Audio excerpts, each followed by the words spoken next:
y'all? What up, what up, what up, what up, what up, what up?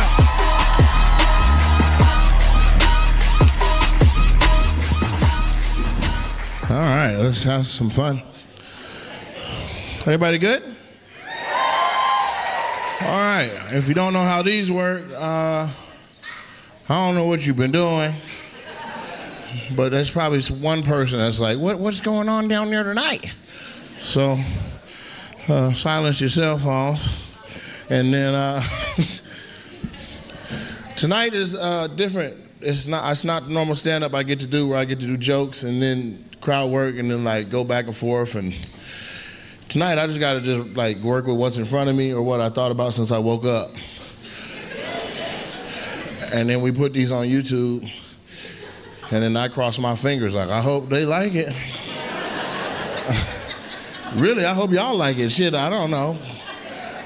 I do not know what we about to talk about, but we're gonna have us some fun. But we gonna try. Shit. All right, so here's the rules. If I look at you and you don't want no shit, look away. Just like that. And that goes for the whole table. So if you thought you was gonna get talked about and person at your table look away, you're gonna have to just be upset in the car. It's not my responsibility. Rule number 2, if I look at you and you look at me and I start and you don't like the direction I'm going, looking away will not save you, it's too late. And rule number 3 is don't be sensitive on behalf of other people. Fuck them. That's it. And so we're just gonna make this shit up. Cool? All right.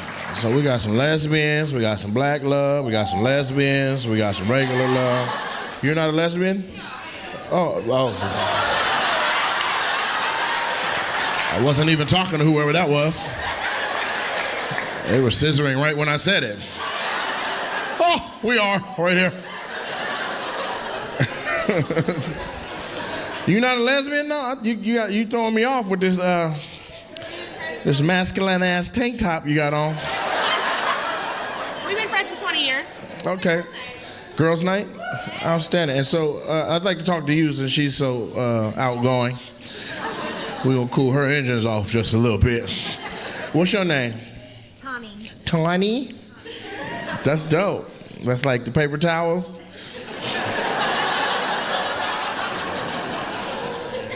And then what's your name, sir?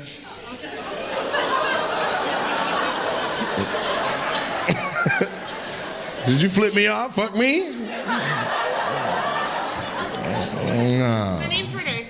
Renee? Nice to meet you, Renee. And so where do you lift at? Are you getting ready for a show or something? Are you cutting right now or bulking? Which one are you doing? Not really cutting at this point in time. I'm from Thurston County. You're from Thurston County? Yes, sir. North Thurston High School? Yes, sir. Yeah, you strike me as a North Thurston Ram.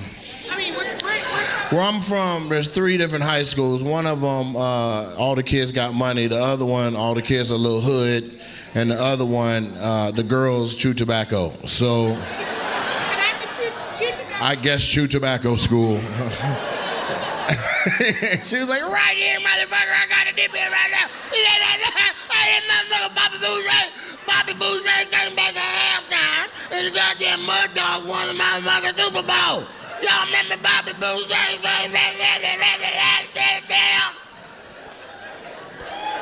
That's what it sounded like when she lost her virginity. Give me that goddamn dick out, you motherfucker, throw it down the pipe, goddammit, here's a bitch right here. Come on now. Yeah. It's a beautiful day. Giving dick to Renee. So, Tawny, you didn't go to North Thurston, huh? She didn't. I could tell. Are you from Thurston County as well? Yes. So you went to Timberline? I grew up on Foxside. So you went to Timberline? Yeah, see, that's the school with the money. You got your sunglasses on top of your head like you've been to Moses Lake a few times. And I went to the 3rd school, so we were a little hood at my school. It wasn't like dangerous hood, but we had people making beats on the table in the cafeteria before school started. All you need is a pencil. We rappers now. From hood to hood, backyard to yard. That's every high school experience with more than 10% blacks. That's what we did. And so these are lesbians too, right? Okay, we got a little collection going. Y'all too, right? Okay, 1, 4, 5. 2 of y'all, or you just a single lesbian? You what? You have a wife? Is your wife with you? Okay.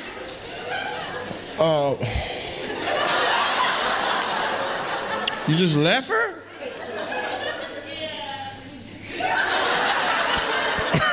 These are some basic answers, but they are the answer. Her wife at home like, I could have had a man for this. Just gonna be stuck at the house? Fuck. And so this is a couple, you got your hand locked around her hand. This is love right here, huh? Oh, yeah. Hell yeah. Okay, so you like monster trucks. Tough ass white woman. Hell yeah! You didn't go to North Thurston by chance, just, okay, all right. Yelm. Area, from Cali. You from where? Cali. You from Cali? Yeah. What part? Bay Area. What part? Monterey. What part? Monterey. What part? It got sides, motherfucker. Don't act like that. I'm well traveled.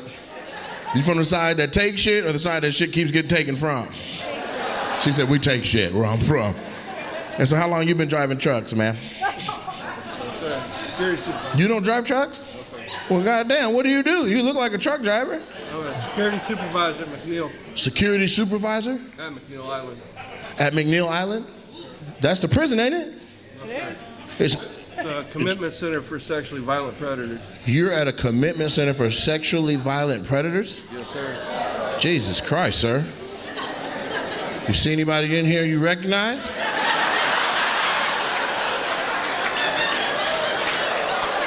We got a pack of wild lesbians in this motherfucker. You sure? Especially that one back there. She left her wife to come out and cheat and take some pussy. Ain't this a bitch? She out here. Well, thank you for coming to laugh with us.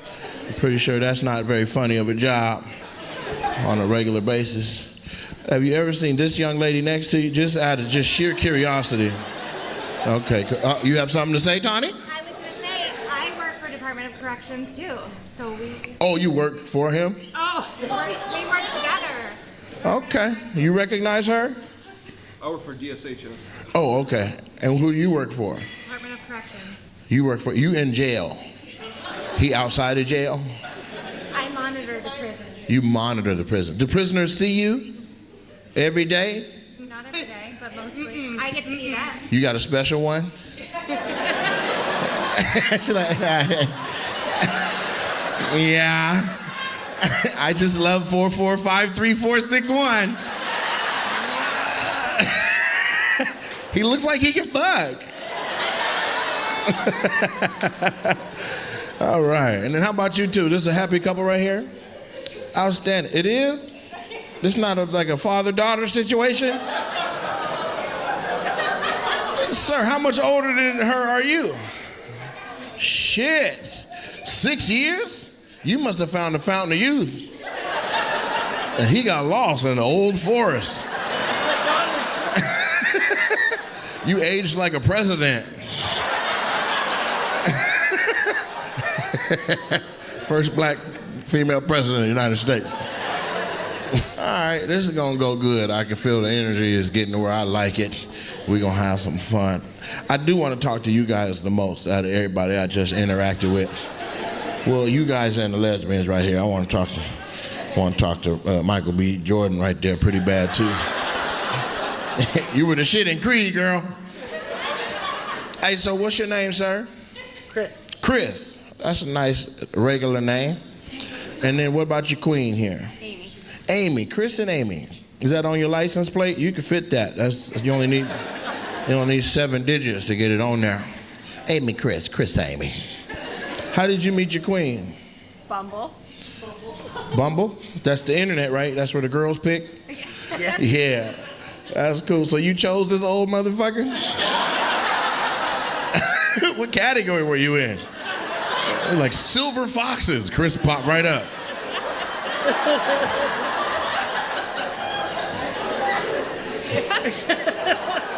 Amy, huh? Does your name got an H in it? CH. Okay, that's not gonna fit on the license plate. And what do you do for money? Auto body. What was that little I'm not the only one that noticed it. Other people are like, I heard this whole section go, He's a cop. You say you work in auto body? I do. Okay, what you specialize in? I estimate before the cars get repaired. You just walk in and say, hey man, this shit is total. I don't make any money on those. You don't make any money on the totaled ones? So you just come in and you be like, yeah, it's about $1 shy of total. A little cushion. Okay, and Amy, what do you do? HR. Human resources. For an anonymous company? The government. For the government. At what level? Kind of high. Like federal, state? Federal. You work for the federal government? You a Fed? Chris, you sure you're not a cop? This sounds like cop love. You look like a cop. You ain't got no facial hair. That is a standard issue. Freeze, motherfucker face. Doesn't he look like a cop? Michael B. Jordan, don't he look like a cop? Don't he look like a cop? If I grow it out, it's all gray and I get made fun It's of. worse. If you grow it out, it's all gray and you get made fun. Well, I know it's gray. It's not like it's gonna come out and you're gonna be younger. This is interesting. We got white people with money in this bitch tonight. Okay, where the black people with money? Say yay, yay. Right there, you young too. You got involved fast. I didn't even finish the second yay. You was already going.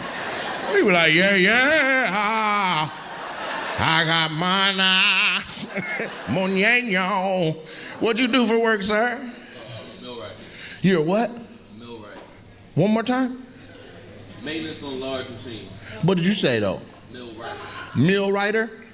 And so you are a mechanic on big ass machines. Give me $200.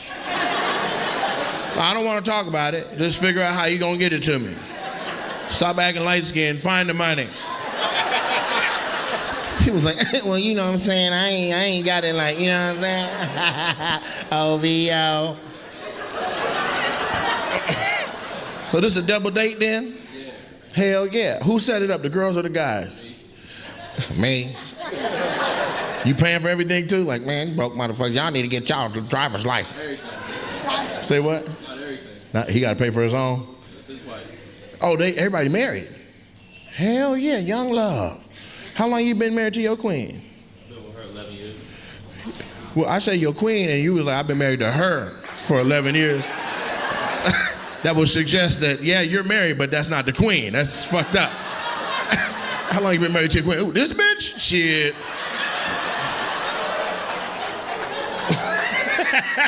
She's like, yeah, that was a little fucked up when you put it like that.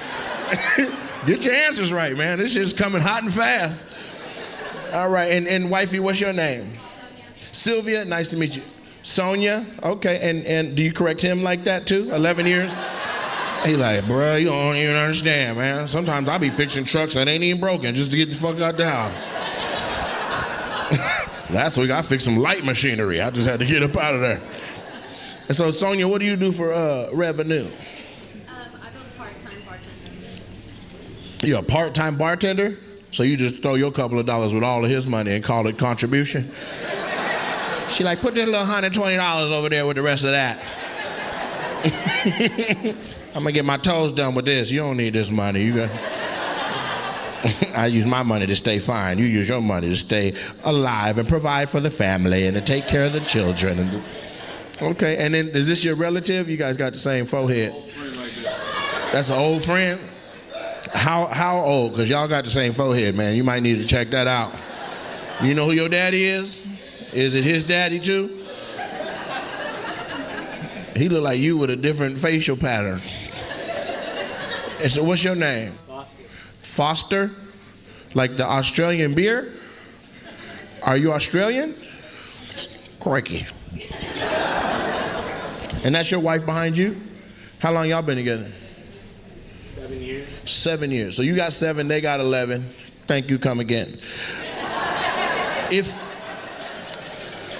someone was to ask y'all at gunpoint which couple was gonna make it, which one was gonna make it? Both. No, you don't get both. It's the gunpoint. So fuck him, huh? I gotta go home with her. See? Y'all gotta fight.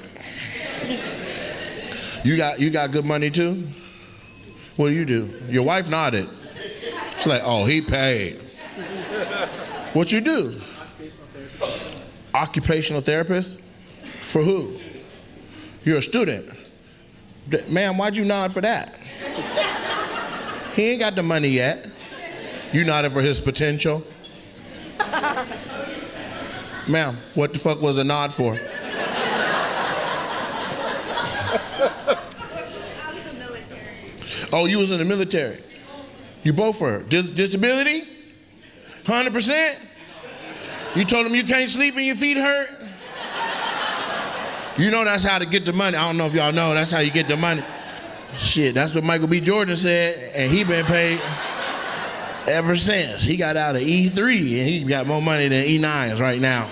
I don't even know if it goes up to 9. I'm just up here making up shit. He like, oh no, it goes to 9, player. And so let's talk to you, ma'am. Does that make you, are you okay with that? What's your pronouns? I don't want to address you wrong.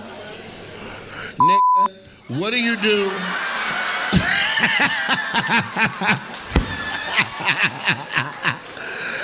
Hey, don't edit that out either. I need that one. At least the end part. Like I need that to stay. Because I don't want them to think I lean forward and call her a bitch. I didn't do that. If you mute it, people are going to be guessing what word I said. I want them to hear this, the hard end before I get to the igga part. And so what's your name? Tanisha. Nice to meet you, Tanisha. They call you that, or did they call you something a little more tough now that you done went ahead and bought a gun, you know? They call you TT. Hell yeah, they call me TT, 10 grand, 10 on your ass. What's up? They call me Red 10 Tanisha. And this your queen? Yeah. Hell yeah. Y'all look good together though. I ain't even gonna hold you. Thank you. How long y'all been together? 7 years, married 3. 7 years, married 3? Damn, lesbians be bullshitting too? She got you to, who asked who? I always want to know, because. Oh, I asked her. So you the boy. That's not politically correct, but if you look at every lesbian couple, you'd be like, which one is the boy? Chances are you're not gonna be too far off. That's the boy. And that's the boy back there that left your wife at home. You should be like, shit, I'm going out. There's gonna be some hoes down there. That's some boy shit. So how did you meet your queen? In the club. In a club? What club was this? Warrior, we from Philly. Oh, y'all from Philly? Okay, what part of Philly y'all from? I'm from North, I'm from my area. You from where? My area. the nicer part. Yeah, because I ain't never heard of that. What she just said. Is that even considered Philly anymore? Yes. Do you guys listen to Meek Mill in the part of Philly you from? Yes. Because you out there by Sam's, ain't it? Cheesesteaks? Sam, you said Sam? Max's, sorry. Yeah. You be eating that shit? No, Why? that's the crackheads be making that food. Crackheads be making that food?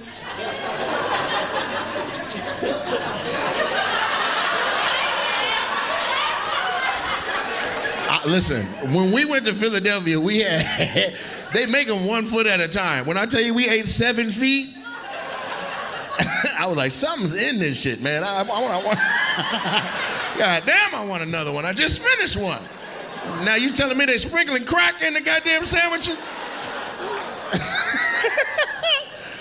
You know what's funny? I've been calling you Michael B. Jordan, and they met in the movie at that steakhouse. That's fucking weird. So how long did it take you to get her to come on and be your girl? It was quick. It was quick. Okay, Philly. Like, how quick? Like, hey, what's your name?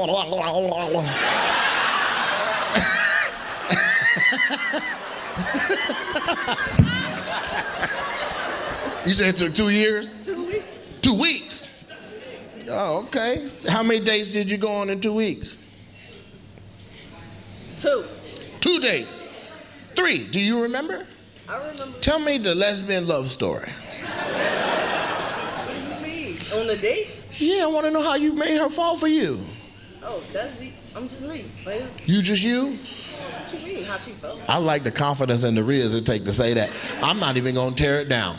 I'm going to let it sit right there. Because you have a beautiful fade. Thank you. And that probably is what did it. She was like, oh.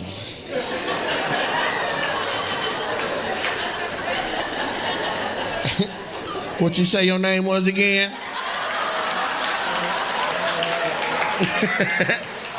Get your from the suburbs pussy eating ass up. All right, shit. That's crazy. That's interesting. You came from the good part of Philly. She came from the dirt bikes on the street part. That's what they beat up. You gotta. Man, I'm well traveled. I know exactly where not to go. And it's everywhere she's familiar with.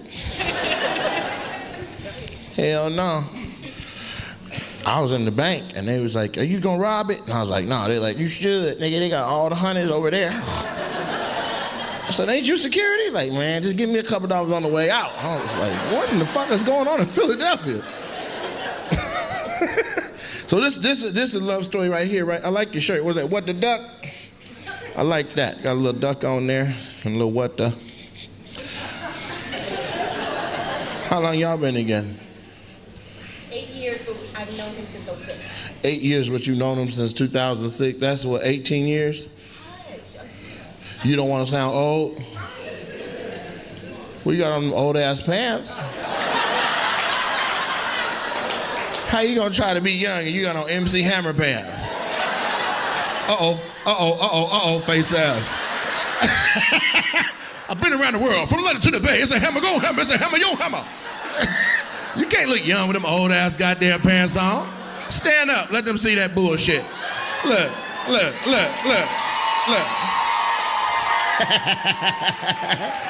Sit your old ass down. He's like, hey, chill. No, so this your wife? That's what's up, bro. And how did you pull her? Do you remember? No, I pulled him. You pulled him?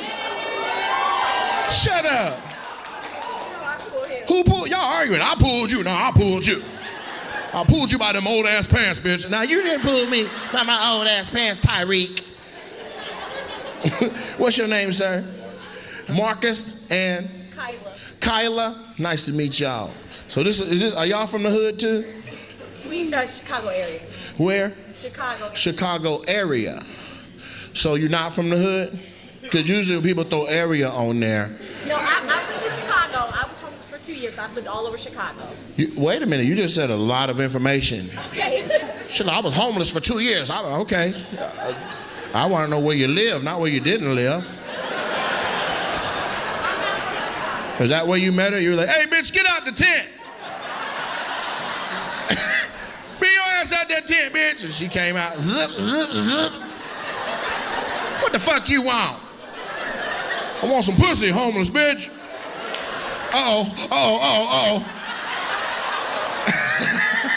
He said, yeah, here come the hammer. And he walked into the tent and zipped it back. What part of Chicago are you calling the area? I'm from Kankakee. You from Kankakee? I know somebody from Kankakee. Yeah, my boy T. Murph. Terry, I know. You know Terry by his real government name? We grew up together. You grew up with T. Murph? Yes. That's, yeah, uh-oh.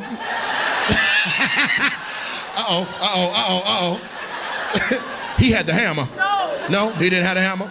Okay. We graduated together. We literally grew up together, like Foursquare. You didn't grow up with T. Murph. I did. No, you might grow up with his auntie, but you didn't grow up with T. Murph. I know his real government. Shut your old ass up. No, I know his government. We grew up down the street. He gonna be mad as hell when this shit hit. He knows me, he'll tell you. Yeah, but he didn't want you to say his government name on it. Say his government. Oh. You said, I know Terry. I know his last name. Y'all from Kankakee. You know, there's only a couple Terry Murphs. I'm glad you support me. No, you just did the first 48 shit on the low. And you from Chicago area as well? You from Kankakee as well? Where you from? South suburb. The south suburb? How far south? Are there numbers? Are there numbers? 90s? 100s? You can go farther than hundreds? Yeah. Okay, so wait a minute. They told me the higher it goes, the worse it is. Correct. You from the 300s? The 400s? You are dressed like a character from The Wire. Do you have weak eyes? Is that why you wearing sunglasses at night? Oh, well, you should just keep your glasses off. You got regular eyes. You know, some people take their glasses off in front of me. They be like, nah, my eyes regular to the motherfucker. I'll be like, nigga, put your glasses back down. Shit, now I see why you had them up. So y'all from the Chicago area and actual Chicago. Y'all listen to R. Kelly? Yes, I do. You do? Yes, I do. You don't even care? I don't care. No, it's a lifestyle. It's a lifestyle? They asked to go there. They asked to go there? They asked to go there. Who asked to go there? Who wants to get fucked? Whoever wants to get fucked? They go. Ooh, that's what happens in Chicago. Look, she said, that's what happens in Chicago. You want to step in the lane of love, bitch, it's going to happen. If your mind's telling you no, don't go. Don't give a damn if your body telling you yes. Stay your ass in the house. You should see something wrong with bump and grind. So how did you pull her that she thinks she pulled you? This is the craziest shit I've ever heard of. So she worked at Best Buy. She worked at Best Buy? So she was in there in a little blue shirt and some big ass pants. You like, how much is this computer? She's like, $10,000. You were like, uh-oh. Uh-oh.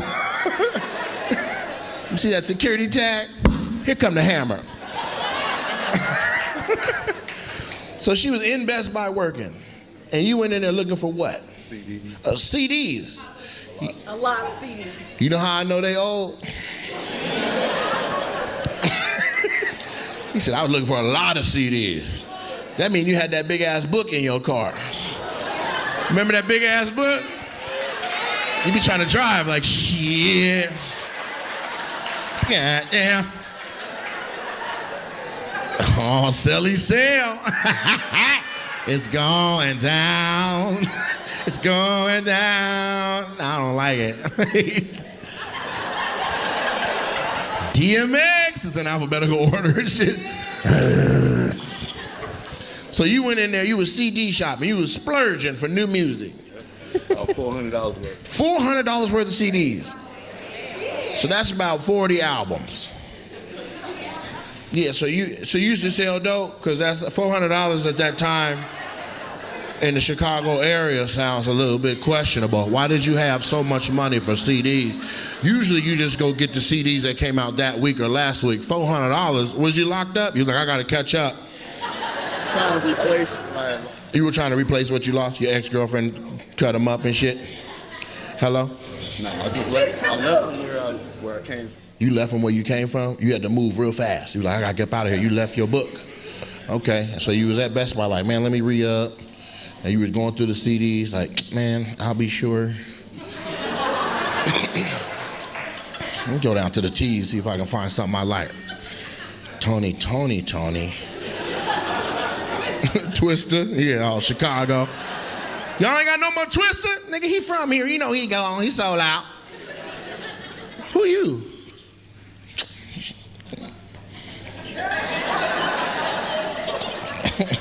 Who you? Uh-oh. I thought he was stealing. You thought he was stealing? Why? Who buys $400 worth of CDs? Who buys $400 worth of CDs? Nobody. Exactly. I did. So, There's a lot of people that buy $400 worth of CDs. DJs, Niggas that's about to copy them and sell them to the whole community. No, because Napster was back then and LimeWire back then. So no, you were downloading CDs back then. He had LimeWire. Yeah, LimeWire back then. I'm not sure what year this was that y'all met, but based on what you told me when we first started talking, you lied. Because 06, this sound like 97, 96 type shit. I'm gonna just be real with you. You saying some old ass stuff now. We met in 2006. We was on the bus. Rosa Parks was there. I'm trying to figure out where the hell they from and what year was this? They like Charlie Wilson was young and singing with the Gap Band still. So he was. So you thought he was stealing. You snuck up on him or you ran up on him? I basically confronted him and said, I don't want to put all these, CDs away. Hopefully you got some money, because I don't have time. What? She said she walked up and said, I hope you gonna put all these CDs away, because I don't want to do it, because I ain't putting all that shit away. You better have some money. Right. And he was like, girl. Yeah, no, he did. He just looked at me crazy and pulled out like maybe about $3,000-$4,000. He looked at you crazy and pulled out $3,000 or $4,000 in 1963. He could have bought a Buick Skylark with that. He could have bought a small one-bedroom home with that kind of money. He in there buying CDs to play on his record player. So you were like, you better have some money. He was like, man, you don't know who you fucking with. I'm Marcus. Yeah. I'm Marcus Darkest. I'm the darkest brother from the south side, from the 400s. I'm Darkest Marcus. Wow. So you saw the money and you were like, well, shit. Right, let me ring him up. I know where the Twister albums is at. They up under here. They up under here because they always be stealing Twister because he from here. So I got that for you. Okay, so then you walked him from the CDs to the front register. Yeah, and then so I asked him his number and we You asked him his number because you want to know if he had a membership at the Best Buy. You supposed to ask. No. You was at the register. What's your number? Boop, boop, bop, boop, bop. He was like, bitch, I'm paying cash. The fuck? I ain't got no goddamn membership in this bitch. You was like, can I have your number? That was a lot of money. Yeah. She said, back then, it was a lot of money. We didn't have a lot of money or our freedom in 1863. So I really appreciated when he showed me all that money that he had down there. He asked me what kind of pants I had on. I said, they break away, tear away, and run away. That's how I get out of here. So you took a $100 bill, wrote your number on it, and gave it to her. You stuck it in her bra. You folded it up and said, call Darkest Marcus when you're ready to listen to a shitload of music. So she kind of did holler at you. What part of this make you think you hollered at her? You wasn't doing shit but shopping. When you put it like that. When I put it like what? The truth? When you put it like that, I guess I didn't holler. No. You were about to get arrested. Then you showed her enough money to change her life. Because in 1763, that $400 is a lot of money, man. You could charter a whole boat to go from one country to another. And if the sail go out, you can strap your pants up there and get the rest of the journey away. But if I was on a sailboat and the sail went out, I'm gonna be like, uh-oh.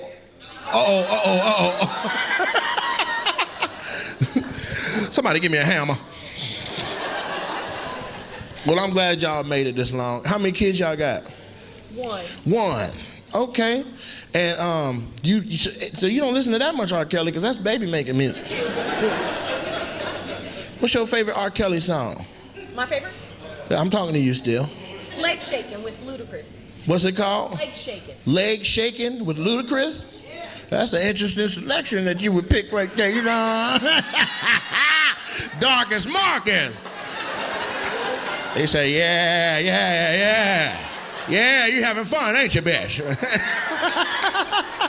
Can you see my legs shaking? Not in them big ass pants. She want to be young so bad. But you look great. You should embrace whatever age you are, man. Life ain't It's promised. my birthday. It's your birthday right now? Shut up. 227 years old. She been here before. Okay, how young are you? 39. 39. See, now that really don't make sense with all of the stories you said. So you were 8 years old working at a Best Buy? I didn't even know Best Buy was around back then. It was Circuit City. Yeah, I started in 03. You started at Circuit City? No, I started Circuit City in 08 before they You worked at Circuit City? did while I was home. And while you was homeless? Yes. The only city you lived in was Circuit City? No, I did Best Buy in 03. That's when I officially got hired when I went to college. And I left college in 2006 and worked at Best Buy. You left college in 2006 and then worked at Best Buy. That's what's up. And so what's your degree in? I have 2 degrees. I have an associate in science and I have associate in political studies in. Science and political studies? You supposed to be a mayor or a governor or something. I'm trying. 2028, I am. You gonna run in 2028? Trying to where we live at. Where you live at? We gonna vote for you. County in Illinois. You in DeKalb County? They not gonna let you run. I know. I'm the wrong tone. That's a sundown county. Yeah, it is. That's why Marcus don't go out after 8:30. Come to 3 o'clock. You right? Now with his eyes open and his palms exposed, It's the farm. You know. he'd be like,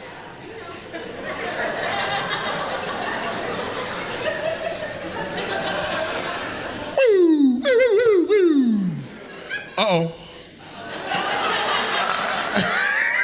Here come the po-po. All right, well, that's a beautiful love story. I hope y'all make it forever. And so 39 today, we should celebrate your birthday. Are you drinking a birthday drink or something? Or Long Island Top Shelf. Long Island Top Shelf? No What? vodka, all Don Julio. Man, don't lie just because I'm about to, Give me a water with 2 straws in it and a cherry. Nothing. He said, there's nothing. What's the top shelf drink you got in your drink? Things top, like no vodka. I do tequila all day. Tequila? Okay, we're going to get you another one of those. Yeah. If a server, whoever's server, right, can you hear me? Hello? We're going to get her another one of her top shelf. What was it, a top shelf what? Top Shelf Long Island. Top shelf Long Island. No vodka, all tequila. Please relay that to whoever her server is. Yeah. And bring the bill with it, because it's fuck that. No, he had $4,000 in 1537. You know how much money that's worth today? You have $600 of our money that we couldn't go to. I have $600 of your money? Yes, we were supposed to go to your Fort Lauderdale. You want to have a customer complaint on a goddamn taping? What did I do? No, I gave you $600 already for nothing. You gave me $600? I promise you I ain't see it. Who did you pay? Where's your check for Fort Lauderdale? Where's your check? Fort Lauderdale. You did your show at Fort Lauderdale. We were supposed to be in the front row. He couldn't get off work. So we've already spent $600. Exactly. And we're here today. You spent $600 to sit in? No. It don't cost $600 to see me. No, nigga. I don't know what website you was on, bigasspants.com, but you need to go to my website and buy the tickets for the price I set.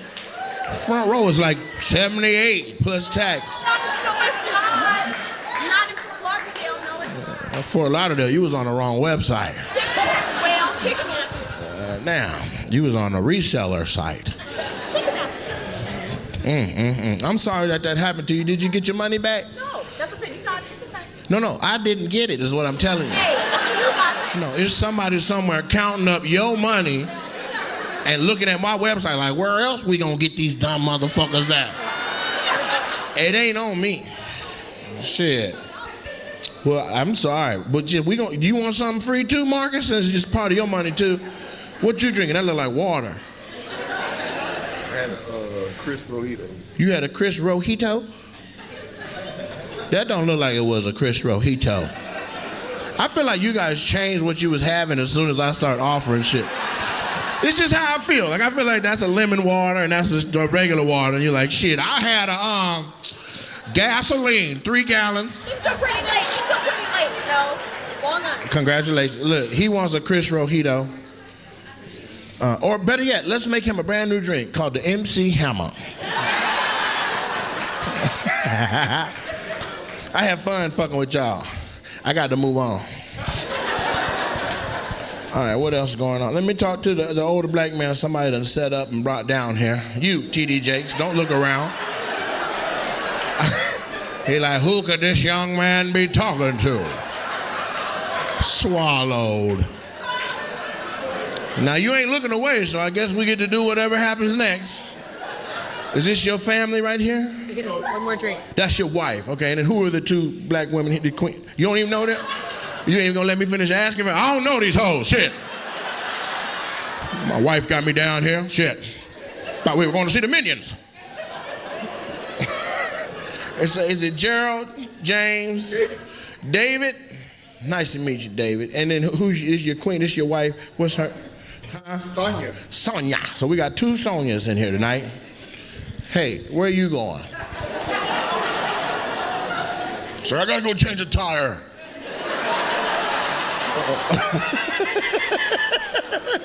I gotta go change the tire right now.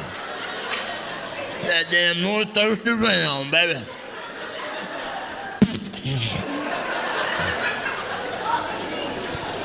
So, David, where are you a pastor at? You not a pastor? Man, you look like you getting money every Sunday. Are you retired? No. Damn, you should not be working no more, David. He said, I know, I'm trying to get up out of there, shit. What do you do, David? I'm an insurance agent. You're an insurance what? Agent. Agent. Oh, like your own, like you got your own State Farm? I used to. I sell Medicare insurance now. You sell Medicare insurance? That's health insurance, isn't it? Yes. Okay. For people your age? People older than me, 2-3 months. And you from here? Because you sound like you from elsewhere. I'm from Kansas City, Missouri. You from Kansas City? What part? I grew up over by Southeast, but it's full park. How far over there?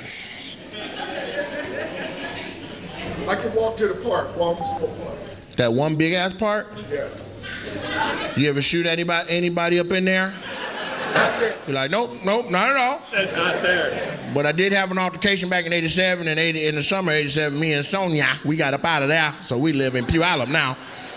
My real name Jeremiah. Had to change that up once I landed here. And so, Sonia, what do you do for a living? Is she allowed to talk, David? Why is she checking with you? What in the Ike and Tina the fuck just happened right now? Every other woman spoke for herself. I asked her, she was like, shit, can I say something, Ike? You can eat this goddamn cake, bitch. That's what I know you can do. Sonia, I want to talk to you. Is that okay? You sure? David, can I speak to her? Okay, cool. Sonia, what do you do for a living? I'm sorry, you laughed through it.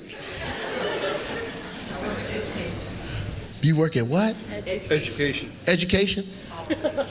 You look like a really nice principal. Like when the kid's about to get kicked out, you come in and save them. Is that what you do? Are you a principal? No, you vice principal? David, I'm not talking to your goddamn ass. No, I don't need your help. This is domestic violence situation. I see what's going on. Sonia be beating the shit out of David at the house. Let me talk. So Sonia, what do you do? Education policy. Okay, so you on the policy level. You down at the superintendent's level? For government. And government? Let me get about which government? On the federal level, like Betsy DeVos, or on the state level, like Koval? Local. Okay, yeah, let me get $50. I don't want to ask for too much. You know, David down there selling that life insurance. All right, and so y'all don't know them? That's not that you really don't know him? You sure? You got the same cheeks. You do. Not those cheeks, but I feel you. And so what's your name? Jasmine. Jasmine? Okay. And this your friend over here? That's my best friend. That's your best friend. Okay, best friend. That's my best friend. She said, I'll shoot this motherfucker up over this bitch right here. And will, period. Ellipsis, already shot, bullet loaded. So since you went to North Thurston, what I was saying is that she's willing to hurt and harm other people around her on behalf of the wellness and safety of her right there. Now, I know you say that same kind of shit about her, but you don't say it the same way. Yeah. Motherfucker, I'll kill everybody in that bitch. I give a fuck, motherfucker. Amen. Black girls and white hick women get along very well. Yeah. You do. You be like, come on, Shaniqua, bitch, let's go play outside. Girl, I ain't going outside. Well, then we're staying inside. So how did you meet your best friend? How did that happen? High school. High school? Y'all go way back. Y'all been beating up bitches your whole life. Which one of y'all is the starter and which one is the finisher? She's the starter. She's the starter and you come clean up all the shit she start? I know that's right. Are you just black? You like you black and some other shit? I'm Mexican. You black and Mexican? Ooh, woo. Shit, can't keep you out. She jumped the fence, climbed the fence, she getting over that. Okay, that was racism, I apologize. And white people are like, what? What, alcohol? I didn't want to drink alcohol tonight because I did 5 shows this weekend. I was already drunk. 3 out of 3 days. You know, I don't like to be drunk and then sober up and then be drunk again. Some people like that, like, keep the fucking party started up again. No, if I sober up, I'm like, well, maybe time to go to bed. I guess that's... I don't like falling asleep drunk. Maybe that's y'all thing. I do not like that hanging out the bed, trying to throw up into a trash can bullshit. Praying to God and telling him you ain't gonna drink no more, knowing damn well you got a brunch on Sunday you about to get fucked up at. It's just not my shit. Is anybody pregnant in here? Say yay, yay. All right. Was that a man? That's a lady? Okay. I can't see because of the way the lights are set up. You're not a lady? You a man?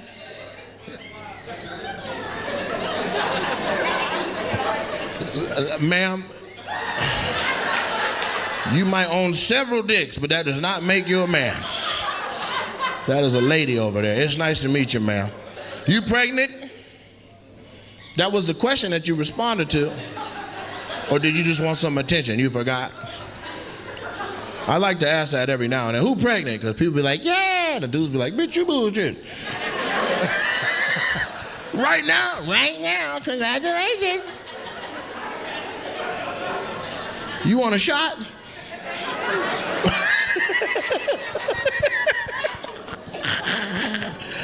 You want a top shelf Long Island? Hey! Now, I ain't talked to y'all, but you guys look like a good couple. Let's have a little conversation. Shit. I don't know how long I've been up here. This is a good crowd. I'm having fun. For real. I'm enjoying myself. Are you having fun? I know you are.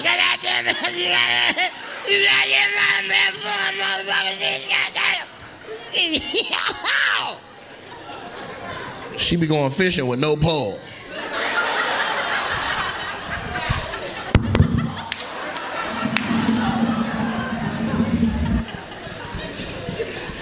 They got gators. They got gators. And so you guys look like a good couple. That's what I was getting at. And how long y'all been together? For a year. 1 year? Well, you know, you're hanging on to each other like you got more time than that. Let her go. When I see you next year, you can cuddle that way. But for now, y'all got to still get to know each other. And what's your name? Danielle. Danielle. And Sean? Tyler. Yeah, it was Sean, Zach, or Tyler. It was pretty close. How long ago did you stop skateboarding? I never. I said never, bro. I fucking kick pushed here. So, yeah, like, you fucking want to go see Nate Jackson, babe? He doesn't skateboard? What do you do for money? I'm a mechanical engineer. You're a mechanical engineer? Okay, on little stuff or big stuff? Industrial buildings. On what? Industrial buildings. Industrial buildings. So like HVAC? Yeah. Oh, okay. So you don't do what you said you do. It changed once I double checked. No, I designed it as the engineer. Okay, so you're an HVAC engineer. Yeah, MEP. Okay. And so you working, you ain't working right now? It's hot in the motherfucker outside. You ain't got nothing to go fix? I work in an office. You work in, you design it. So you just be like, you need a pipe right there and right there and right there. How much is that? You use CAD? Yeah, AutoCAD. Yeah, AutoCAD. And then can you design it to where it costs less than other people when they design it? Oh, you can. You can. You can? But will you? If it's good for me. If it's good for you? Yeah, you like comedy, right? We might be able to get you a couple tickets to a couple other shows. I'm gonna talk to the owner about it, and I just think that maybe we can work something out. I got some air conditioning needs back in there. We just need one pipe to go through that bitch and cool down that that kitchen. And what do you do for a living? I own an event planning company. You own an event planning company? And what do you usually throw? I used to run a venue. Now I do a lot of weddings and birthdays. What venue did you run? I used to run Soul Repair Shop in Capitol Hill. Capitol Hill? Do you know these lesbians? She's like, no, but I do lesbian weddings. If you guys ever wanna do that. We got 400 different CDs we can play. We got every E40 album ever came out. So if you want to sprinkle me, man, you can come on down. Okay, so you was working up at Capitol Hill at a brick and mortar, and he was like, man, fuck this, I quit, I'm gonna do my own shit. And now you throw weddings? Well, I owned my home business before I started there, and then I went back to just going. Is it going good? Yeah, I'm rebranding, redoing all that. What's the name of your business? There's people that have needs to throw shit. We can market. I believe in Amethyst events. in small businesses. Amethyst. Amethyst. You got to change that. You can't even say that if you've been drinking. Amethyst. Amethyst. Amethyst. Amethyst. Is it this in it? Is it this? Say it one more time. Like, can you do the this? Yeah, you gotta change that. Is that your birthstone or something? No. Why you pick amethyst? Fuck y'all, man. Y'all don't gotta laugh. I'm trying. Amethyst. Why amethyst? It's my favorite stone. It's your favorite stone? Isn't an amethyst a lot of different kinds of stones? They have a lot of different colors. A lot of colors? Mostly purple. Mostly purple? And so what's the name of the business? Amethyst. Amethyst what? Amethyst events. Why don't you just throw purple parties? That's way easier to say. You know what I'm saying? Hey, man, come on now to the purple party people. Purple party people eaters. Then the initials would be PP, and I don't think that. The initials would be PP. You don't like that? I think that might fuck around and make more money than you think. Sex sales. You goddamn right. If you'd like to schedule an event, go to ppevents.com. You're like, I'm sorry, what? PP. Like a dick, just like a dick. And our events go hard.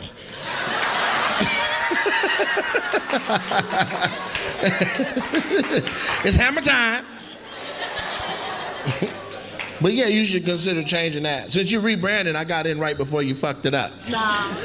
What was the old name that you rebranded out of? It's always been Amethyst events. So you rebranded everything but the name? Yup.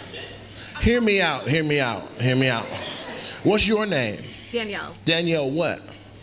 Weil. Danielle Wild? Why? I wish. No. Weil. Weil? It's my ex-husband's name, and it's a horrible last name because it's So what's your last name? It's not better. Swearingen. My last name is Your last name is Swearingen? Swearingen, yeah. Swearingen?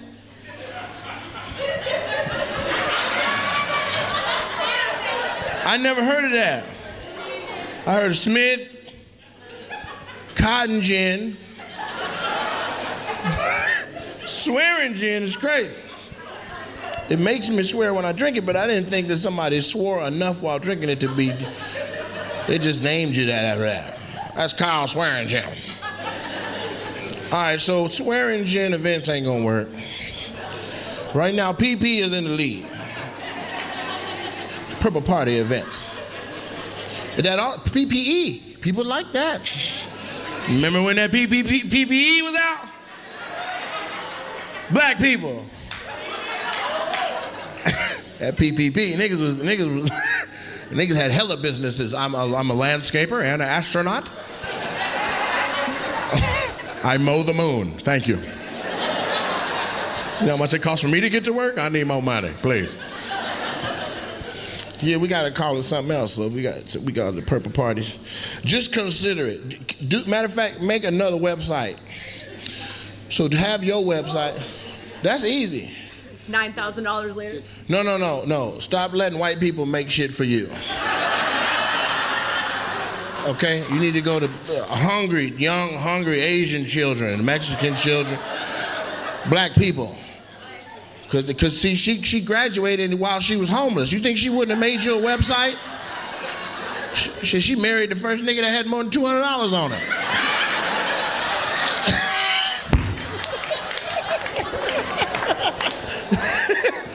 She married Marcus Swearing Hennessy immediately.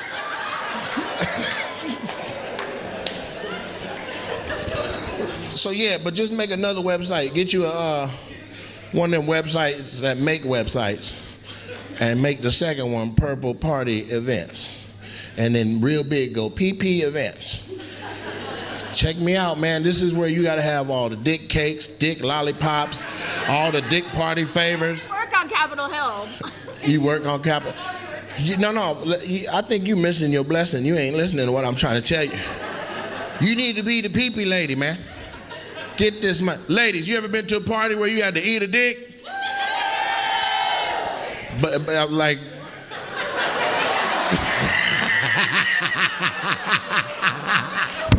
Security locked the door. Cut out the lights and lock the door. They eating dicks in here tonight. And we ain't talking about burgers. Women do that though, man. I ain't never been to no pussy party. They're like, you blow out the cake. It's just a big ass pussy cake. I'm like, man, what the fuck going on, man? Who made this shit? But women do. They get together in big ass groups, pin the head on the dick shaft, and that's what they do. Put a balloon on their homegirl ass and jump around trying to pop that. She like, pop, pop, pop, pop. I don't know what's so hard. I don't know what's so hard about that shit. All you gotta do is act like you fucking, son. You know what I'm saying? Shit. Yeah, you gotta throw the pee-pee parties, man. Get into it. More money ain't gonna hurt you. He liked the idea. Make sure she don't forget this. You hear me swearing, Jen? You're here. Shit. And so you guys live out in Puyallup and you come in here? Capitol Hill. You live on Capitol Hill. You drove down from Capitol Hill for this? Yeah, just to see you. Wow. That's cool. Because my whole life, people from here go up there for stuff, but don't nobody from up there come down here. Gotcha, bitch. When you leave out of here, go to the left. I don't know if you know the area very well. You're used to Capitol Hill. Don't go down there to the right. Okay? That's where he from. You don't want to go down. You don't want to go down there to the right. They still playing CDs down there. They using them for something, I know that. If you gotta go to the right, make 3 lefts. Understand what I'm saying? I need you to go around that community. All right, so let me talk to the other lesbians. Y'all married too, you got on wedding rings and everything. Engaged. You're engaged? Nice. Who asked, she said, do you need a wedding planner? Only if you change it. They're like, we want the pee-pee party, thank you. Yeah, I told you, look at you. Yeah, make some money off some dick once every now and then. So who asked who? Who got on the knee? I asked her. You the boy? Which chopstick is the fork? Huh? Which chopstick is the fork? Which chopstick is the boy? Is the fork? The fork? The chopstick, which chopstick is the fork? The one you set on your middle finger. Because you use the other one as a hinge. But that first one, it don't move. It's stoic. It's a foundation in the chopstick hand formation. That will be the man of the two. That's the stupidest, smartest shit I've ever said in my life. Right there. Somebody's gonna be like, yo! That is how I use on my chopper stick.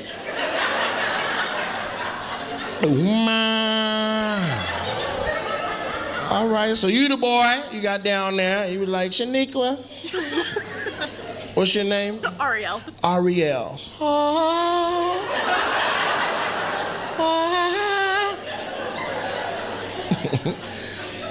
Is that why you want to know about forks? I got gadgets and gadgets aplenty. It's a whirly bug. You put it in your hair and twirl it. It makes a nap. Okay. How did you meet your mermaid? We met on Tinder. You met on Tinder? Is there a different category I don't know about on there? Women love women. There's women and women on Tinder? There's a gay part of Tinder? There's obviously. Well, no, you could have been signed up as a boy. And just said it in your bio, like, I know I look handsome, but it's not hammer time. And so you guys fell in love through the app? How did you guys meet in person? Like, 'cause that's a big step to go from the internet to in person. It was during COVID, and so we met at a park. You met in a park? In Kansas City? Is this who you shot at? Get your gay ass out of here! Fire! Fire! And she jumped in the water.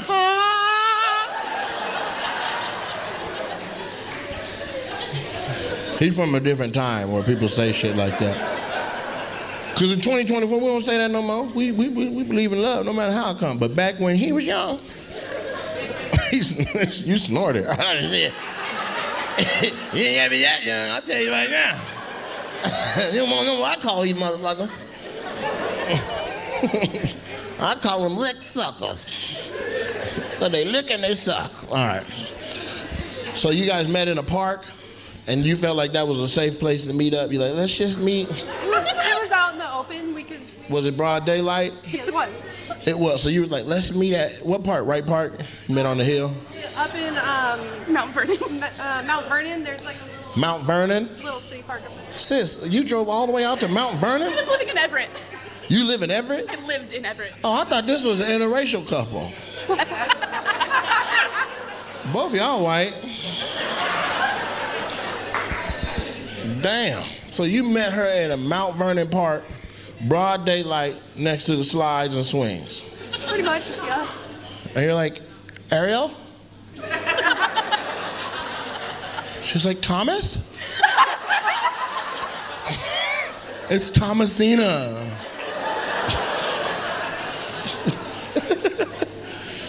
And then how did you get her to fall for you? Just being myself. Just being yourself? Yeah, I don't have the same swagger. She said, I don't have the same swagger as the blacks, but I I beat her 3 times in a row in a good game of Yahtzee. I told her, if I beat you this time, we're gonna go together. You know that, right? I played her for her heart. That's from Love and Basketball. No, she's robbing it. Yeah, she's going crazy. She's going crazy because you're in the hospital. Yeah, but You know what I mean? what I'm talking about is very specifically for those of you who are like in tune with the structure of comedy. It's the act out itself of he's in the hospital, he's inhabilitated, he can't get out there and get his card from this bitch, and all he's getting is fraud alert notifications. Now, anybody could say that. It's the way you go bing, bing, bing, bing, bing. It's got a cadence to it, Quake, that we have to acknowledge. It's like a 1, 1, 2, 1, 1, 1, 1. Do you know how funny you got to be to just organically pull out that snare combination for the fraud alerts? Yeah, it's like, I mean, it's the same way as a musician, you're just jamming. Yeah. You know, I remember one time Jamie Foxx was talking about when he was doing Ray, and he said he played with Ray Charles. He did? Yeah, he said he played when he got the movie for Ray. He actually was sit beside him, and he was playing on the piano, and Jamie hit the wrong note, and Ray was like, "Why would you do that?" You know what I mean? Why would you do that? Why would you do that? Why would you do that? That ain't right. And so that's how it is. Is that you just feel that, and you. I always say my comedy is an extravagant. I just expand on a lie. Okay. You know what I mean? It start off as the truth, and then it expands to a lie. Like you have a brother say, "Man, I was fighting one dude, and I knocked him out," and then 3 weeks later, man, it was 18 motherfuckers. I stumped him out. I grabbed her. This girl came over here, I hit her. You know, right. That type of thing. Right. Expanded on it. Well, you just take it to a limit. You know what I mean? It has a concrete basis of the truth, and you just expand on it more and more on it. So if your girl stole your credit card, she might run it 1, 2 times. Right. I take it, she's just killing it back. That's the expanding on it. Exactly. That's how you do it. That. Yeah. Fucking hysterical. So when we talk about comedy and where people are forged in the fire and what trenches they came up in, you DC all day? I'm DC, but I never got my chops from DC. All my chops came from Atlanta, Georgia, when I owned my own club. I sincerely did not know that. No, I never did comedy in DC. I didn't get into the comedy game until I got out of the military, out the Air Force. See, that's crazy. So Yeah. I just had Dominique on last episode, and Dominique was the same way. From DC, but she didn't really start gigging until she was in New York. Yeah, first of all, I didn't even know it was a profession. I mean, I love Richard Pryor, but I always loved him from a cinematic point. Right, watching his movies. I didn't never, ever watch his comedy. First, I just didn't know it was an occupation. It just wasn't nothing that came across your desk or your lifestyle in D.C. of you didn't meet a comedian. Right. Wasn't something, you know. Ball players, drug dealers, hustlers. Yeah, you never. So when I hear shit like Dave Chappelle, Duke Ellington performing arts, and Eddie Murphy at 14 going to a comedy club, I was like, shit was never an option because I never knew it exists, you know. So mine was more or less just found out about it being in the military, doing tops and blues, trying to get out of work. So that was my whole thing about it. And it just so they would let you rock. If you kill, you would get out of work? No, what it was is they had a competition. And if you made it to if you won in the competition, then your job be no longer as loading bombs for a living. You just go around the base to base performing with an ensemble. It was kind of like Broadway plays. And I was the MC. We do plays, that kind of thing. Of course, I didn't win. And of course you didn't win? No, I didn't win. Because I was never in it for the artistic part of it. It was trying to get out of work. They used to call me Skate Stroman because I skate out of anything. I was in tops and blues, burying people. I'll do anything to get out of work. Anything. Burying people? Yes. You know, when you die in the military, and you want a military funeral, they'll send people such as us over there, and we'll be the color guard and come out there and fold the flag, the performative aspect. Yeah, of it. and the 12-gun salute and all that. Okay, that's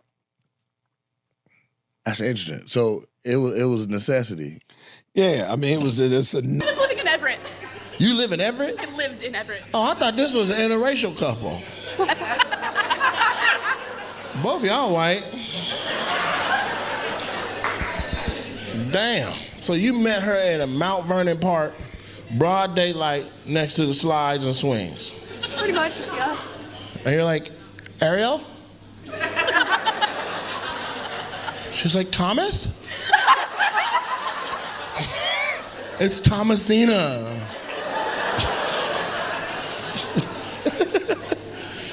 And then how did you get her to fall for you? Just being myself. Just being yourself? Yeah, I don't have the same swagger. She said, I don't have the same swagger as the blacks, but I beat her 3 times in a row in a good game of Yahtzee. I told her, if I beat you this time, we're gonna go together. You know that, right? I played her for her heart. That's from Love and Basketball. No, she's robbing it. Yeah, she's going crazy. She's going crazy because you're in the hospital. Yeah, but You know what I mean? what I'm talking about is very specifically for those of you who are like in tune with the structure of comedy. It's the act out itself of he's in the hospital, he's inhabilitated, he can't get out there and get his card from this bitch, and all he's getting is fraud alert notifications. Now, anybody could say that. It's the way you go bing, bing, bing, bing, bing. It's got a cadence to it, Quake, that we have to acknowledge. It's like a 1, 1, 2, 1, 1, 1, 1. Do you know how funny you got to be to just organically pull out that snare combination for the fraud alerts? Yeah, it's like, I mean, it's the same way as a musician, you're just jamming. Yeah. You know, I remember one time Jamie Foxx was talking about when he was doing Ray, and he said he played with Ray Charles. He did? Yeah, he said he played when he got the movie for Ray. He actually sit beside him, and he was playing on the piano, and Jamie hit the wrong note, and Ray was like, "Why would you do that?" You know what I mean? Why would you do that? Why would you do that? Why would you do that? That ain't right. And so that's how it is. Is that you just feel that, and you. I always say my comedy is an extravagant. I just expand on a lie. Okay. You know what I mean? It start off as the truth, and then it expands to a lie. Like you have a brother say, "Man, I was fighting one dude, and I knocked him out," and then 3 weeks later, man, it was 18 motherfuckers. I stumped him out. I grabbed her. This girl came over here, I hit her. You know, right. That type of thing. Right. Expanded on it. Well, you just take it to a limit. You know what I mean? It has a concrete basis of the truth, and you just expand on it more and more on it. So if your girl stole your credit card, she might run it 1-2 times. Right. I take it, she's just killing it back. That's the expanding on it. Exactly. That's how you do it. That. Yeah. Fucking hysterical. So when we talk about comedy and where people are forged in the fire and what trenches they came up in, you DC all day? I'm DC, but I never got my chops from DC. All my chops came from Atlanta, Georgia, when I owned my own club. I sincerely did not know that. No, I never did comedy in DC. I didn't get into the comedy game until I got out of the military, out the Air Force. See, that's crazy. So Yeah. I just had Dominique on last episode, and Dominique was the same way, from DC, but she didn't really start gigging until she was in New York. Yeah, I didn't. First of all, I didn't even know it was a profession. I mean, I love Richard Pryor, but I always loved him from a cinematic point. Right, watching his movies. I didn't never ever watch his comedy. First, I just didn't know it was an occupation. It just wasn't nothing that came across your desk or your lifestyle in DC of, you didn't meet a comedian. Right, This right. wasn't something. This Ball a players, comedian. drug dealers, Ball dealers, hustlers. Yeah, you never. So when I hear shit like Dave Chappelle, Duke Ellington performing arts, and Eddie Murphy at 14 going to a comedy club, I was like, shit was never an option because I never knew it exists. So mine was more or less just found out about it being in the military, doing tops and blues, trying to get out of work. So that was my whole thing about it. And it just they would let you rock. If you kill, you would get out of work? No, what it was is they had a competition. And if you made it to if you won in the competition, then your job be no longer as loading bombs for a living. You just go around the base to base performing with an ensemble. It was kind of like Broadway plays. And I was the MC. We do plays, that kind of thing. Of course, I didn't win. And of course, you didn't win. No, I didn't win because I was never in it for the artistic part of it. Was trying to get out of work. They used to call me Skate Strowman because I skate out of anything. I was in tops and blues, burying people. I would do anything to get out of work. Anything. Burying people? Yes. When you die in the military, and you want a military funeral, they'll send people such as us over there, and we'll be the color guard and come out there and fold the flag, the performative aspect. of it. And the 12-gun salute and all that. Okay,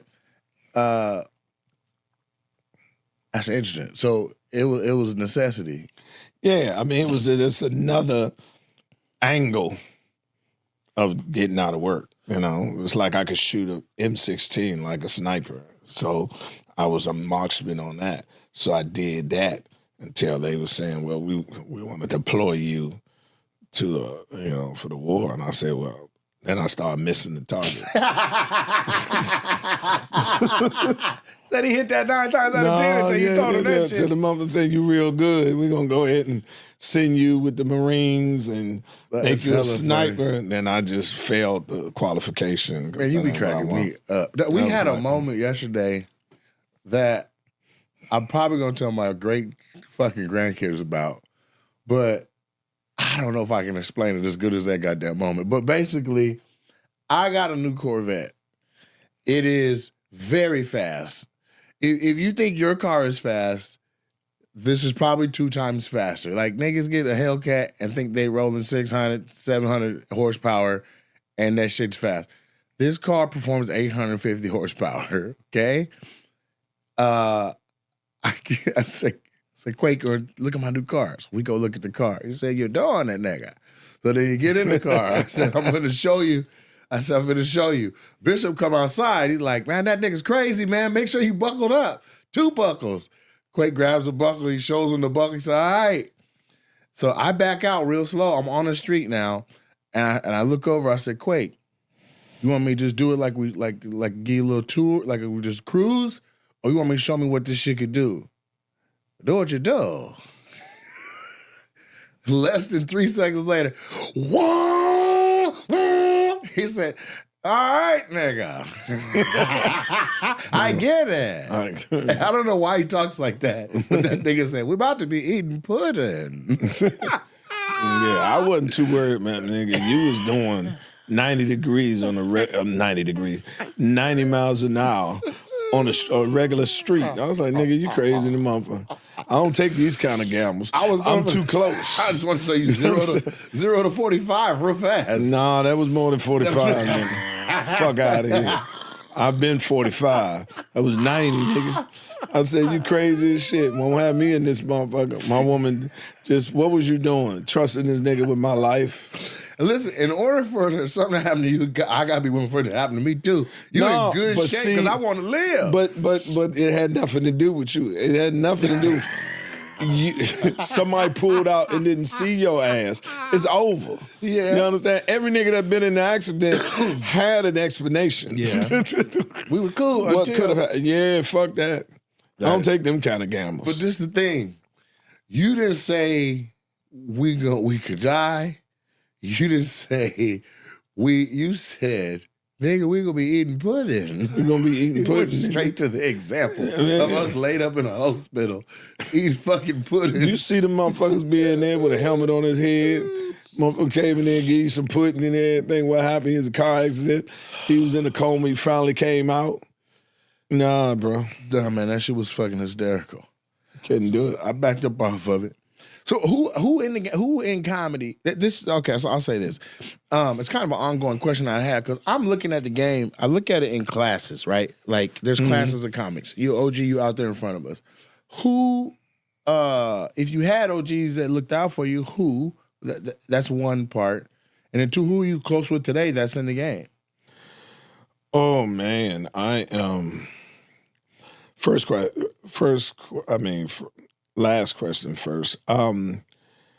Steve Harvey looked out for me. Cedric Entertain looked out for me. Chris Rock looked out for me. Of course, the one and only gave me my biggest break, Dave Chappelle. Yeah, with Legendary. It was Legendary. We're putting that out, doing that. And if you haven't seen Legendary, go see it. And it's not just because it's hilarious, but because it's hilarious in layers, brushstrokes, right? Like, we talk about the cadence of the bing, bing, bing, bing, bing.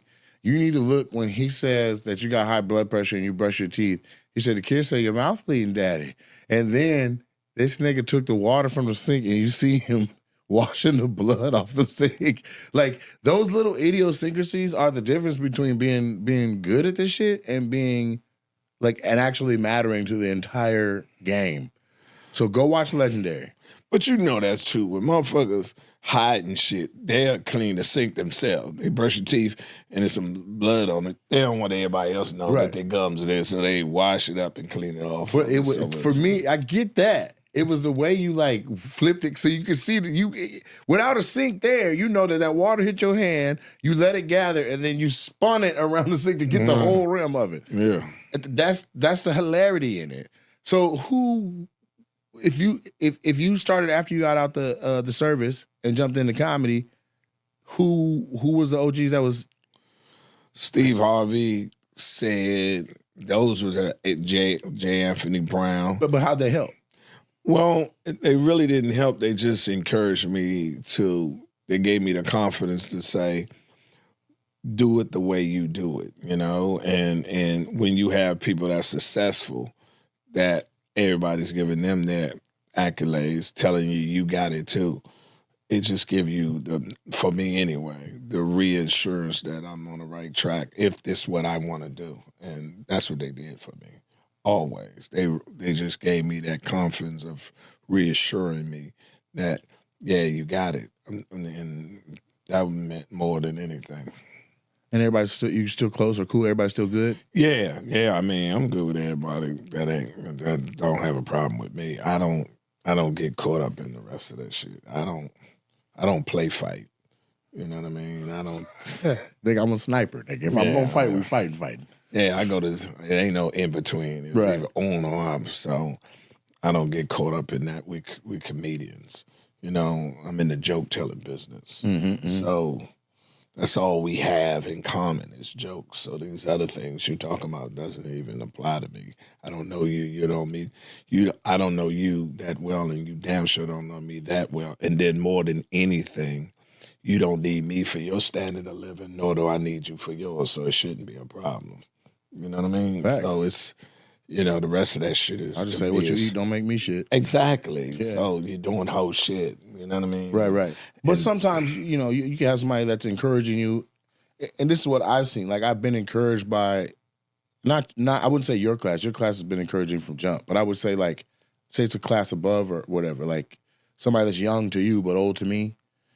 Like, I have seen it where they go from encouragement to, like, not necessarily being as encouraging because they like, this nigga coming on too strong. You know what I mean? Well, that's the person that doesn't deal with and they don't deal with the reality of our occupation. You know what I mean? And I tell comedians all day long, even if you get rid of me and get rid of every other funny comic, they're still not going to come see you. That just means that the profession is dead. So eliminating me is never going to enhance or elevate you. Right. Because the standard has always been set since Richard Pryor and the rest of it. Right. They know greatness when they see it. Right. And by you trying to eliminate it, don't mean they're going to come accept you. That means our profession to turn into jazz. Right. That is just a niche. You know what I'm saying? It's something else. Yeah, something else below that. So you really wasting your time by trying to hinder someone else from being at that point of growing and holding them accountable, or try to kill their growth, thinking your foolish ass is going to elevate you. All it's going to do is people just ain't going to fuck with the profession, period, because you don't have what it takes. Right. You cooling off their jets. So I'll pivot a little bit. I noticed over all the times that you come into the club that you bring your own people. Yes. They be thorough on and off stage. Yes. They know how to carry themselves. Yes. And they know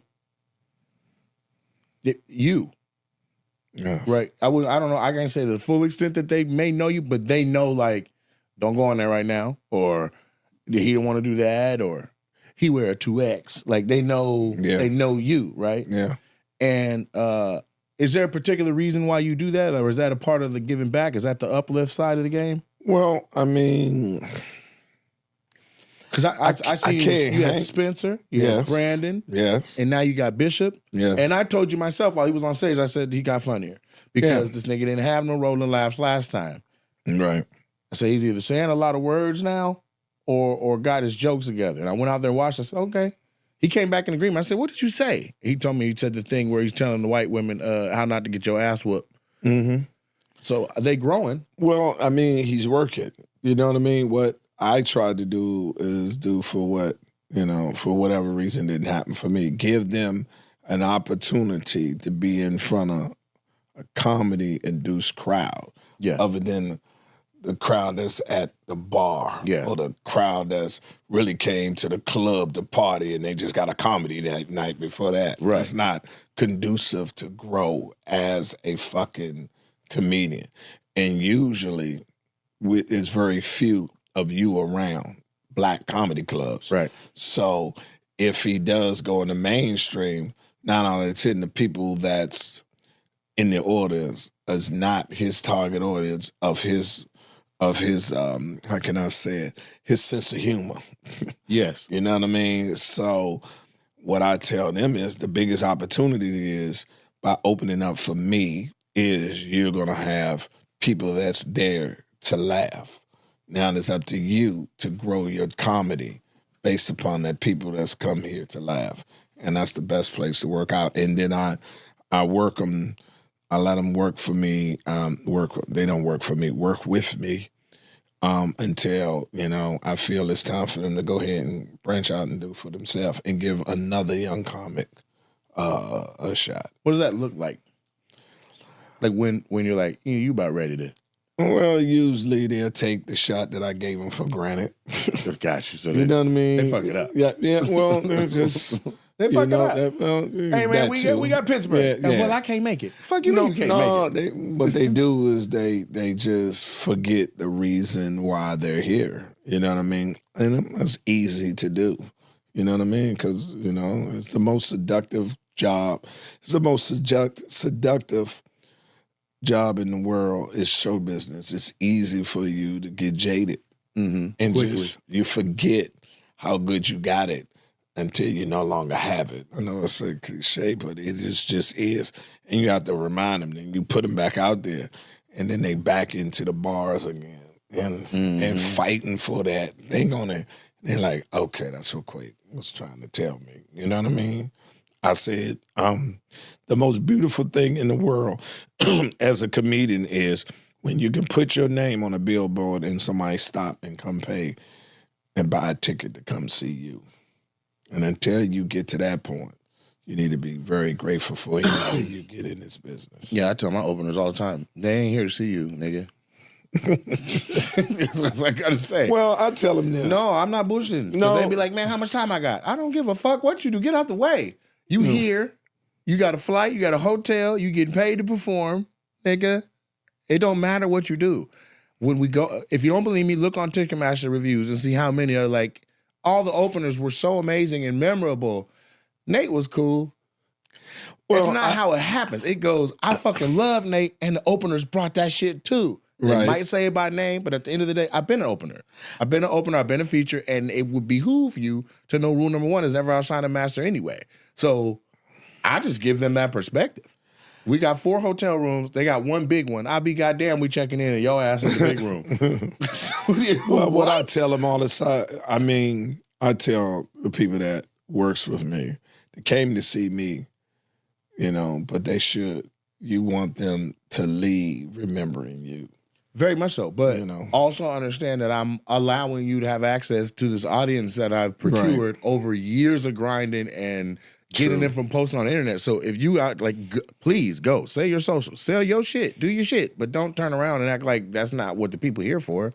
Right. Because if I wasn't here, could the 4 of y'all do this? No. Exactly. So I say it. I'm not to drag them or to keep a hand over them or nothing like that, but just be like, let's keep our perspective. Yeah. Sometimes you have to say that.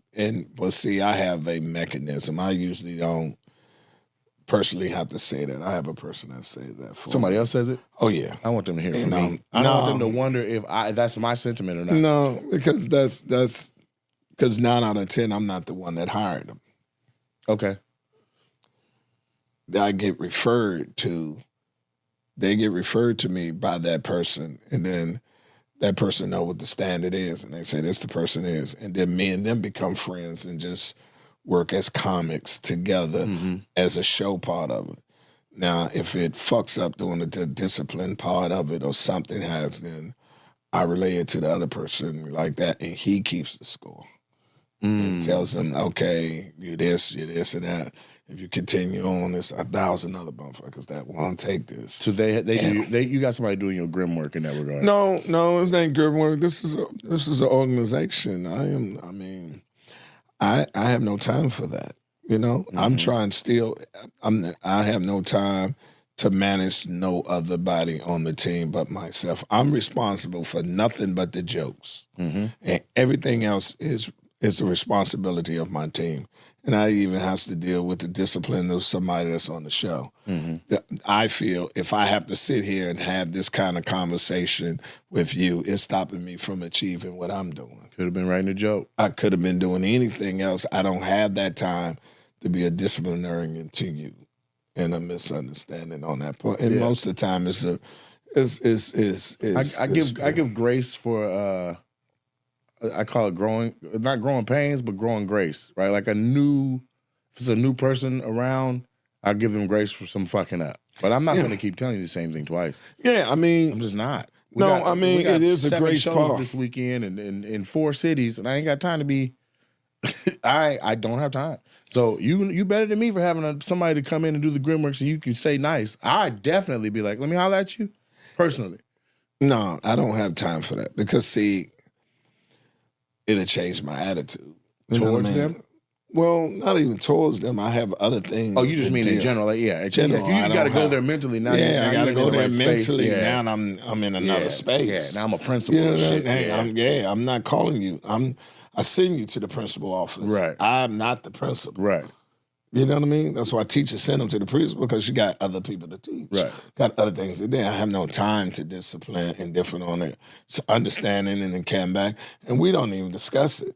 You know what I mean? Right. We don't have to see your go behavior over change. Huh? You just see their behavior change because somebody got the message to them. Well, to err is human, and you know, it's always a learning process when you're dealing with us. Right. You know what I mean? I'm structured. There's a certain things that I rely on the person that's opening for me up, that I rely on that helps me do what I do. Right. I don't like to be at the show before it's time for you to call my name. Right.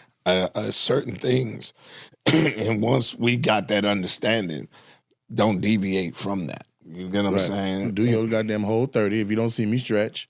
Yeah, exactly. Stretch and what time it is, and when you get there, the club, you speak for us. If it's a 7 o'clock show, shouldn't start at 7:30. You know, you go on 7. You need to tell the motherfucker, I need to be on stage at 7:05. Yeah.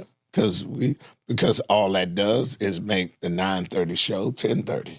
Yes, and it's not gonna not come. It is They not already gonna out come. in line. They already online. So how the first show was late. So you have to give them that power. Hey man, if the show ain't started, then call the people. Yeah, and so that is usually that right there is what is that's the catalyst where I'm like, they're not here for you. For instance, at these theater shows, parking be different. Yeah. And so and people aren't the comedy club, people usually have gone there more frequently. They know where to park, they know where the lot is. The lot's right outside. At the theaters, you might have to go to a lot across the street or a underground park or whatever. So shows supposed to start at 7 and they still loading in.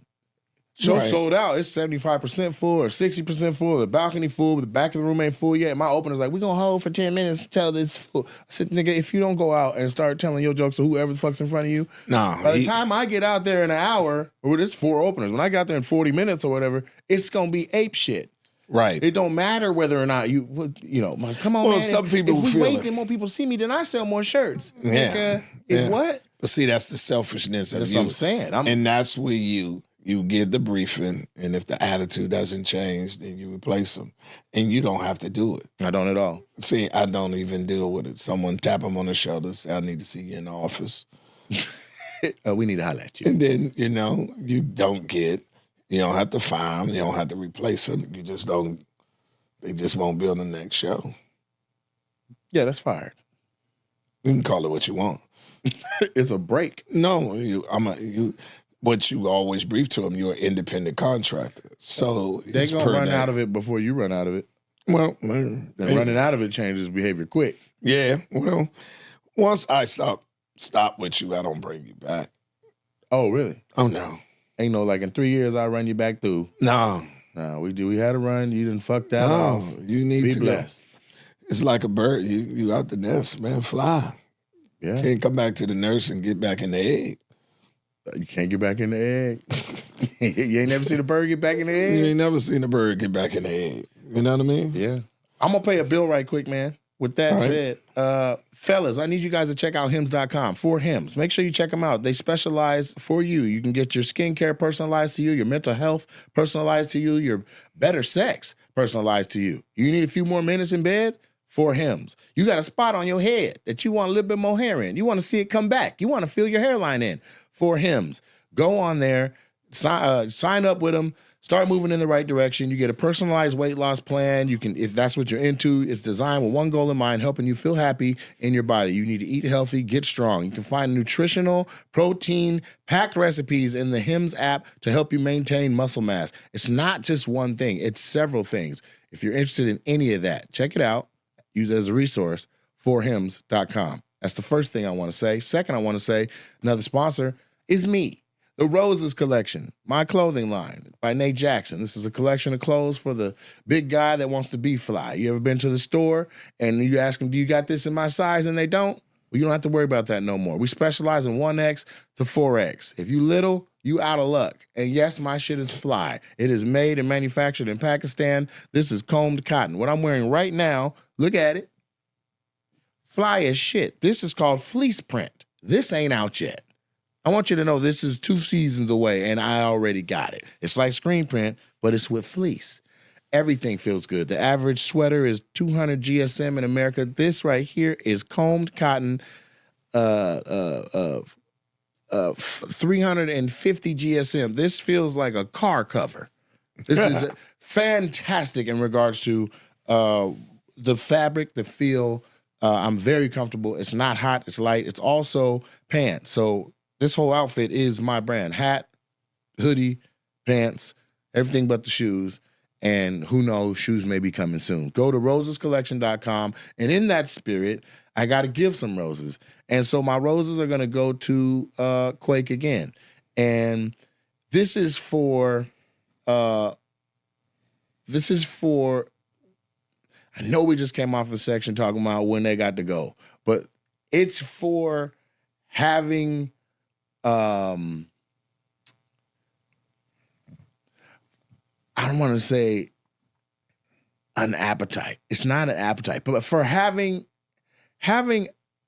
in you a desire to want to give back to the comics in a way where it actually affects all of comedy. Somebody may not be with you anymore, but they learned, and not being with you, they were like, if I had a time machine, I'd go back and you don't get a chance to undo, but you can learn and move forward that way. And so I've watched young comics come under your tutelage. I have personally seen your work ethic. Literally, I have been on Runyon Canyon, like, I'm gonna get my shit together. And I get out to Runyon and Quake coming the other way. Working out. Health is wealth. And so I want to make sure I get my roses to say, because you have every right in the world to just be completely selfish and not give a shit about none of that. But you actually you care. And that's what these roses are for. The roses are for the heart that you share. And in this game, what I've noticed is the comics from your class, they kind of have to cover that. They kind of be a little more callous. You know what I'm saying? I'm looking at the how long you been doing comedy? Over 35, since 91. Okay, so yeah, the comics that came up in the 90s, you guys had it a lot more dog eat dog, me versus you, right? Our class is like, hey man, tell me, like Bishop literally was like, so what are you doing that you got social media popping?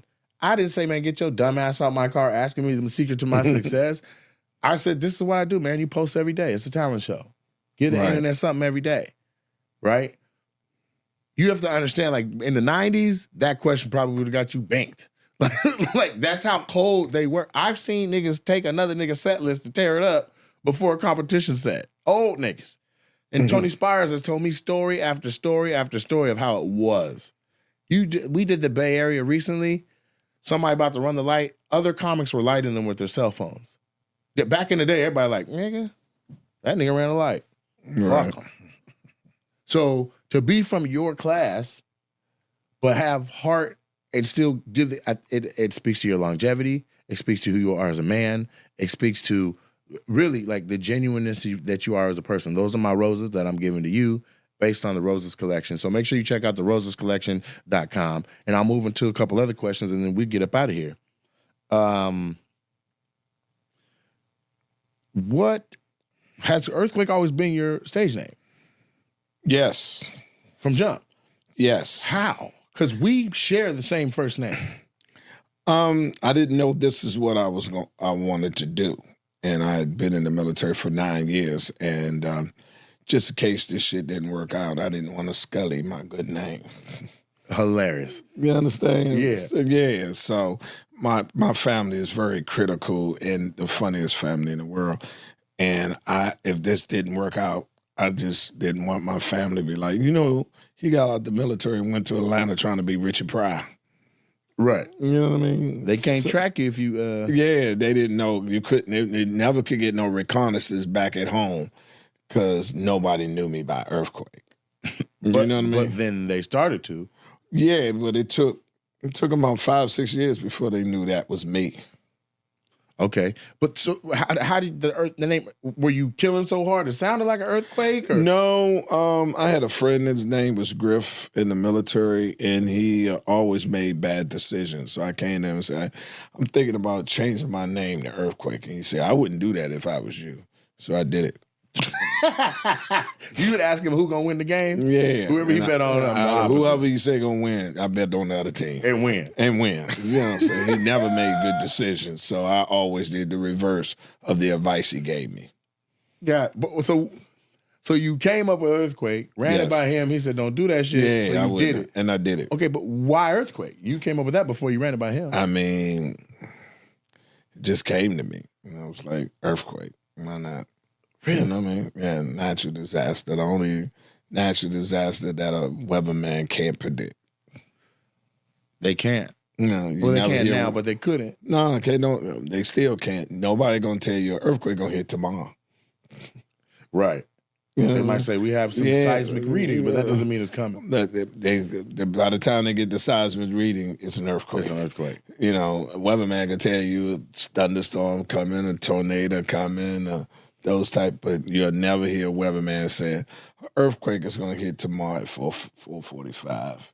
Right. Get outside or get ready because here it comes. Yeah, it's coming. Right. Earthquake is the only natural disaster that can't be predicted. Okay, these are a series of different random questions. You pull one, I read it. At random. Booyah. Boom. It's a good one. It says, what do you consider the most overrated virtue? The most overrated virtue. Yeah. What is a quality people have that people cherish and you like, man, shit. Looks.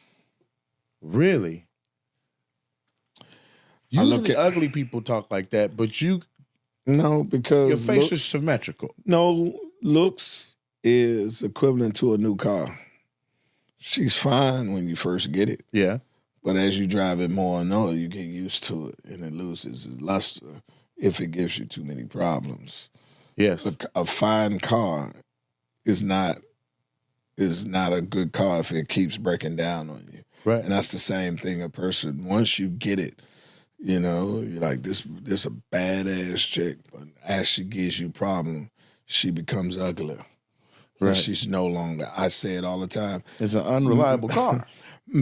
Any woman out here, I don't care how fine she is, if some man said don't give a fuck about her.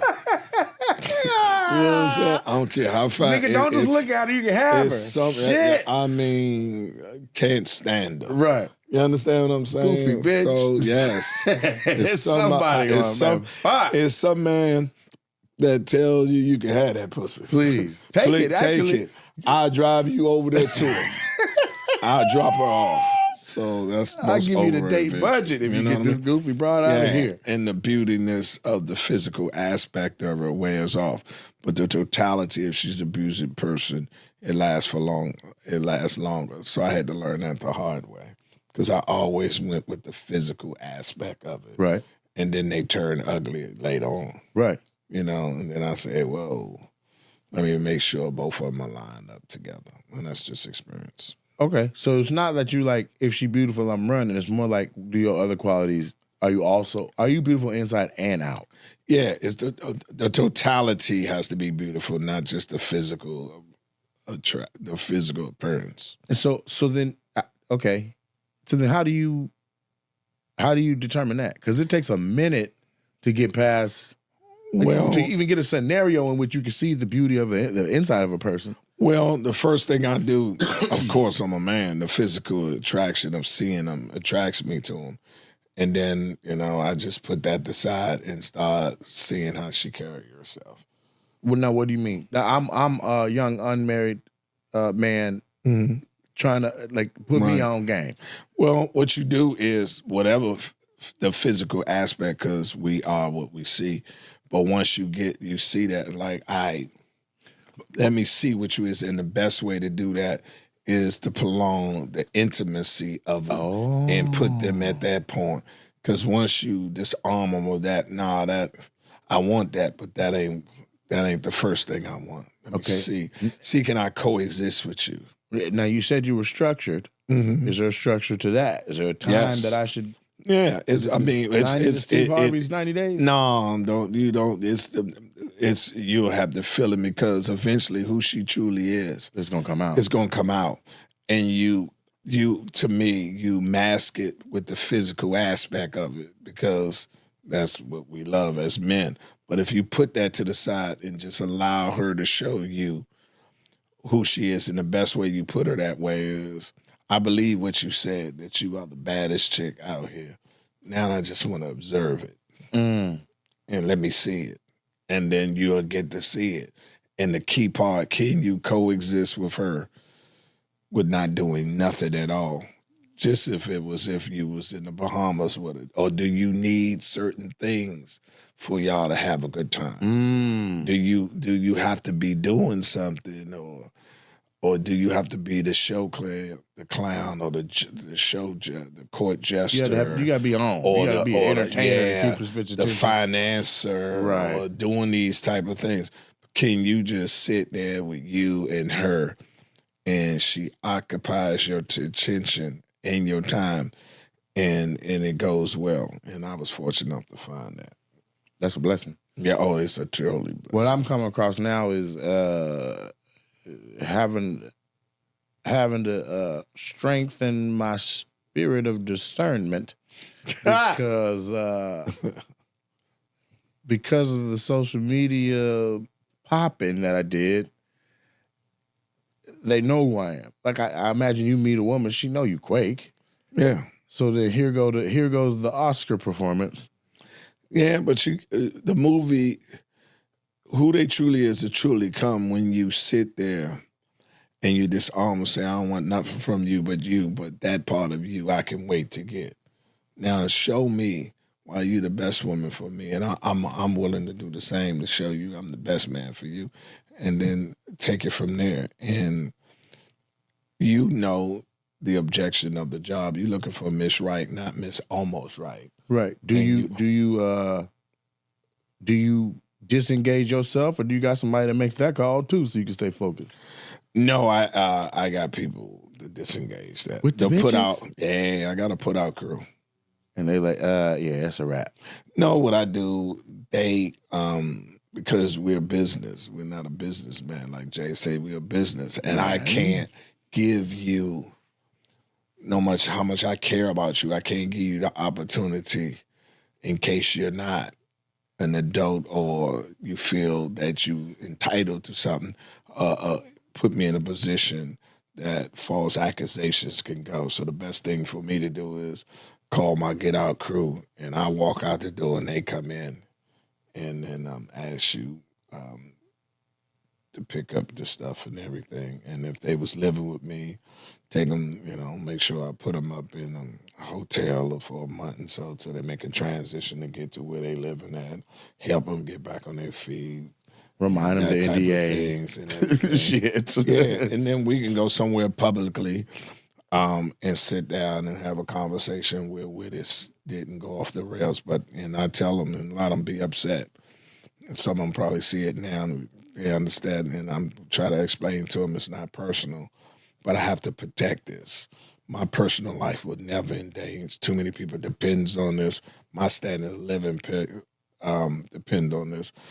And I just can't take the chance that maybe you don't take this the right way and just lever false accusation and put me in a situation that it could become into a physical confrontation on your part. Because at the end of the day, all they're going to do is use my name. So best for me to have somebody say, get your stuff. They walk them around the crib, get their stuff, and tell them where it is. And then about a week later, we'll have a conversation about it. That's smooth?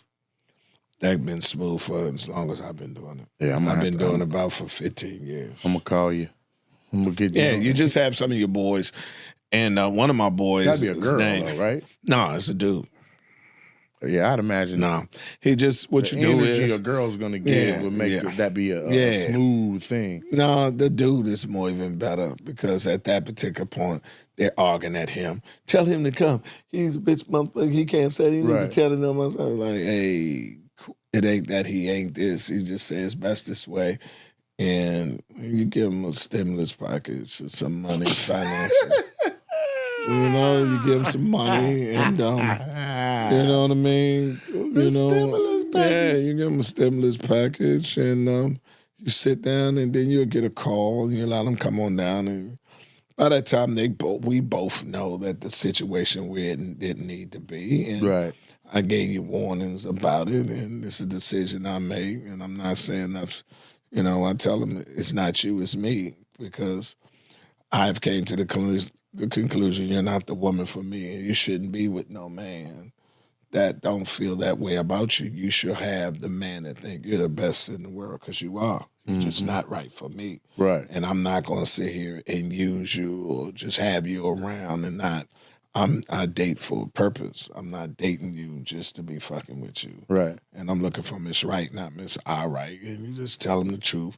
And the only reason I did this, just in case what I was telling you, you couldn't handle it at that point, and you would have did something that I know you would have regret, which would have caused me to do something that, but my reputation would have took a hit for it, and I have to protect my business, which happened to be me, so I don't put myself in we're a brand. Put myself in that position. So the best way is he just walk you around and let you grab your stuff that is, and when they leave, the locksmith come in, change the locks, and then I come back home. Where do you go while all that's going on? Anything, go to dinner, check a movie out, go visit some friends. You know what I mean? The movie was incredible. Yeah, and when I got home, my house was my house again. I mean, if it happened on a Thursday, I go on the road. Right. Come on back. Yeah. I'd call him up. He'd give me the keys, the new keys to the house. And that's it. And then by that time, I'd say the last 3 that happened to never called me back. We never discussed it. We discussed it. They didn't like, the situation. I mean, the hotel that I was putting them in. I'm not staying in here. It was like, that's $5,000. That's $5,000 for the month. Right. To house you. One motherfucker moved out of her place and moved in mine, and I didn't even know that she lived with me. What? No, because because she seemed like she was visiting a lot. No, she stayed with me all the time. You know us. Yeah. We only home Monday, Tuesday, Wednesday, and Thursday. Right. We gone on Friday, Saturday, Sunday. We back on Monday. So when you left, she left, and she would just come back all weekend long? I don't know what she did on the weekend that I was gone. But when I come back, she's there. We hook up, and she stays with me, and she just stay over. She your girl. She stay over your house.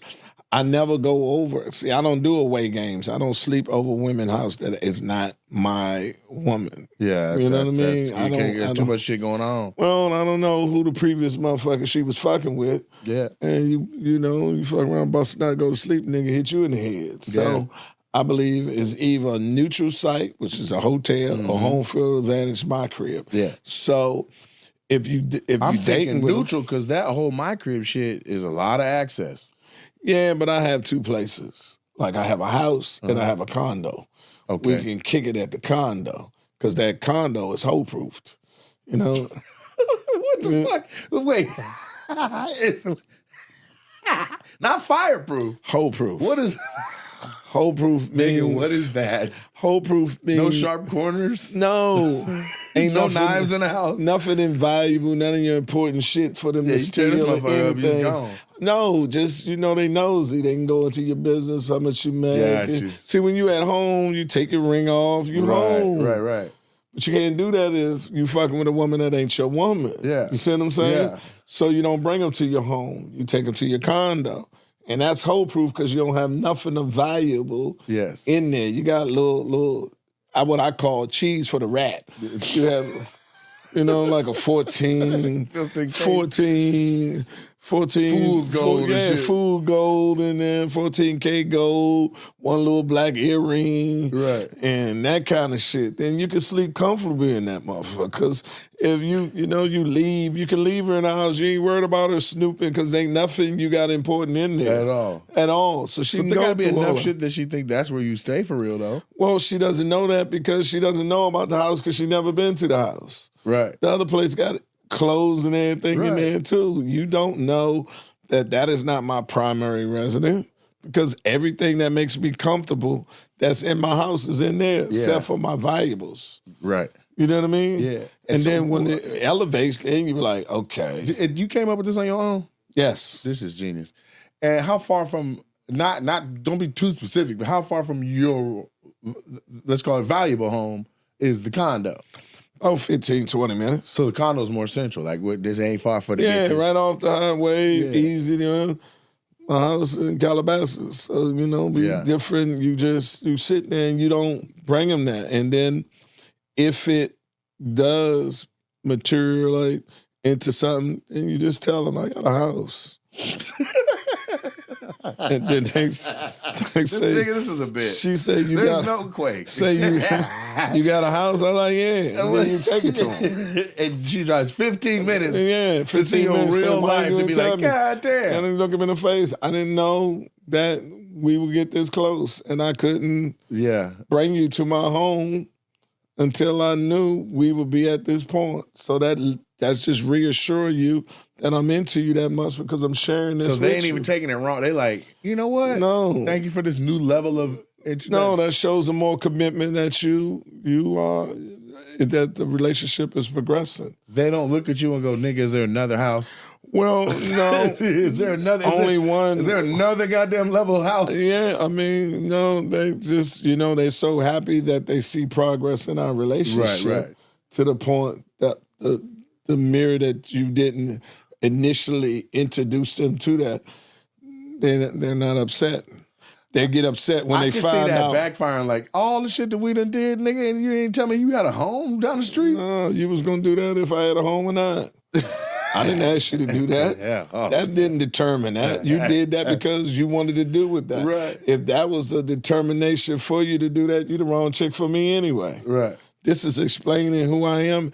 And most women that you get to that point, they know you that much to understand he has those gardens, and this is a growth. This is a step closer to the ultimate thing of us being together. Now, my sister is a relationship guru, national best-selling author, keynote speaker, and she has a whole concept that she teaches women and men about gradations, about first dates being like low energy output from men, first step, second step, do something else, keep it in the afternoon. Like, it sounds like you low-key saying that same stuff, but I have never heard nigga have a middle house. I never heard of having a hole-proof condo. Yeah, because women are nosy. And then you don't know if you could trust this woman, and you just allowing her all into your house with all your personal That's what I'm saying. I'm Be sorry. like, man, I don't want it. And they be ready to come over, but it's like, we need to go somewhere else. Yeah, but see, you can't do hotels. All in my shit. I want to go to hotels sleep. Gonna be all in your. Exactly. You can go sleep in sleep company. You can do whatever because there's nothing valuable in there that they could take that you can't replace because you hole-proofed it. Or even hole-proofed has got to be the word of the day. But even like where they're like be taking pictures all in your shit. So like now anybody that ever been in your house is like, well, oh, she was up in there, huh? Exactly. So when the girl lived with you and you didn't know she didn't have a house no more, she was just at the condo? She was at the condo. So she lived with you, but you didn't live with her? No. Nigga, this is amazing. So when I tried to put her out, she said she had nowhere to live. I said, what about the apartment that I met you and when I dropped you off when we met? She said, I was spending so much time with you. It was foolish for me to keep my place. So I just put my shit in storage and stayed with you. I said, oh, okay. Well, let me help you get your apartment back. Or get your shit out of storage and put it somewhere. No, I helped her get her apartment back. And it's the stimulus package and help her move her shit back in her pocket and kept on going. The term stimulus package, is that like, how do you determine, it's not like it's approved by Congress. No, it's whatever you need to help you be back self-sufficient. That's about without me. About $5,000-$8,000. That should do it. Some of them is $5,000-$8,000. Some of them is higher than that. You know what I mean? It's a severance package. Service package more than anything. Yes. And it's you just want to make Does it come sure. with an NDA? Well, no, I don't even need an NBA because most women that you deal with, if you're that good to them and the rest of them, they have any conscience about themselves. They've been dogged out before, and they can't throw you in that thing on it. They can't put you. Me and there. my ex broke up, and I moved, and I let her stay in the condo we had together for another 2 months with no pressure to move out. Like I'm like, just get land on your feet. I'm not gonna pressure you. Exactly. And I bumped into her dad, and her dad was like, "Nigga, you don't even know how much that we appreciate that aspect of how good of a dude you were to our daughter." Yeah. Because I've thrown bitches out my house. I'm not, and this was him being a man. He like, nigga, I've thrown bitches out my house. No, I can't do that. In the night. I got daughters. And the only thing I got not only daughters is, you know what I mean? It just didn't work out. Yeah, I don't hate you. And it's nothing wrong with you. You're just not right for me. Right. And how can I help you make this transition better? Yeah. You know what I mean? Yeah. And some of them, it costs a little pretty friendly. And I got friends like you. I wouldn't do that shit. I said, but you're not me. Right. You know what I mean? And I got to make sure she's right. This is what I'm saying when I say the heart. It's cold, but it's warm. Does that make sense? Yes, it does. You got to get the fuck up out of here, but I'm going to help you get the fuck up out of here. Yeah. We'll do one more card. I like these. This is at random. I like that. Okay. I like this one too. We're going to learn about Quake today. This card, and I'm going to add to it. This can't be anything to do with stand up. All right. Which talent would you most like to have? Most like to have, but I have other. Okay, most see what I'm like saying? to have. Oh, It got to be something else. You're very talented, but what if you could have one more talent? You could rub a genie bottle and they give you one more talent. What would you like to add? man, singing. Really? Yeah, man. Johnny Gill is one of my best friends, and I envy that. Because if you could sing, that done it, boy. You gonna have to Johnny get hella more condos, nigga. If you could sing, you gonna have all the condos in the valley, nigga. Yeah. Singing. I can sing. You can? That was my song you was coming out to? Yeah, I'm sorry. Yes, you can. And it was fucked up, so I Shazammed that thing. Me and Bishop, I said, this song is kicking. And I asked you the looked DJ. you didn't know it was me before you heard it? No. We was looking for it. And we couldn't get it. And we was like, we had to ask the DJ. It comes out Tuesday. And we was Shazamming it. Yeah. And the motherfucker said, can't find it. Right. So we went to the DJ, and the DJ said, we said, get the fuck out of here. Yeah, my server. And then he said, that is him. And I said, oh, shit. I said, man, play that shit. I'm going up on that. Yeah, so I came up and on I it. was bugging because he introduced. I heard it playing. I was like, why the fuck is my song playing in the middle now? Yeah. Usually, if it's playing, they play like at the end of the let out. Nobody's asked for it.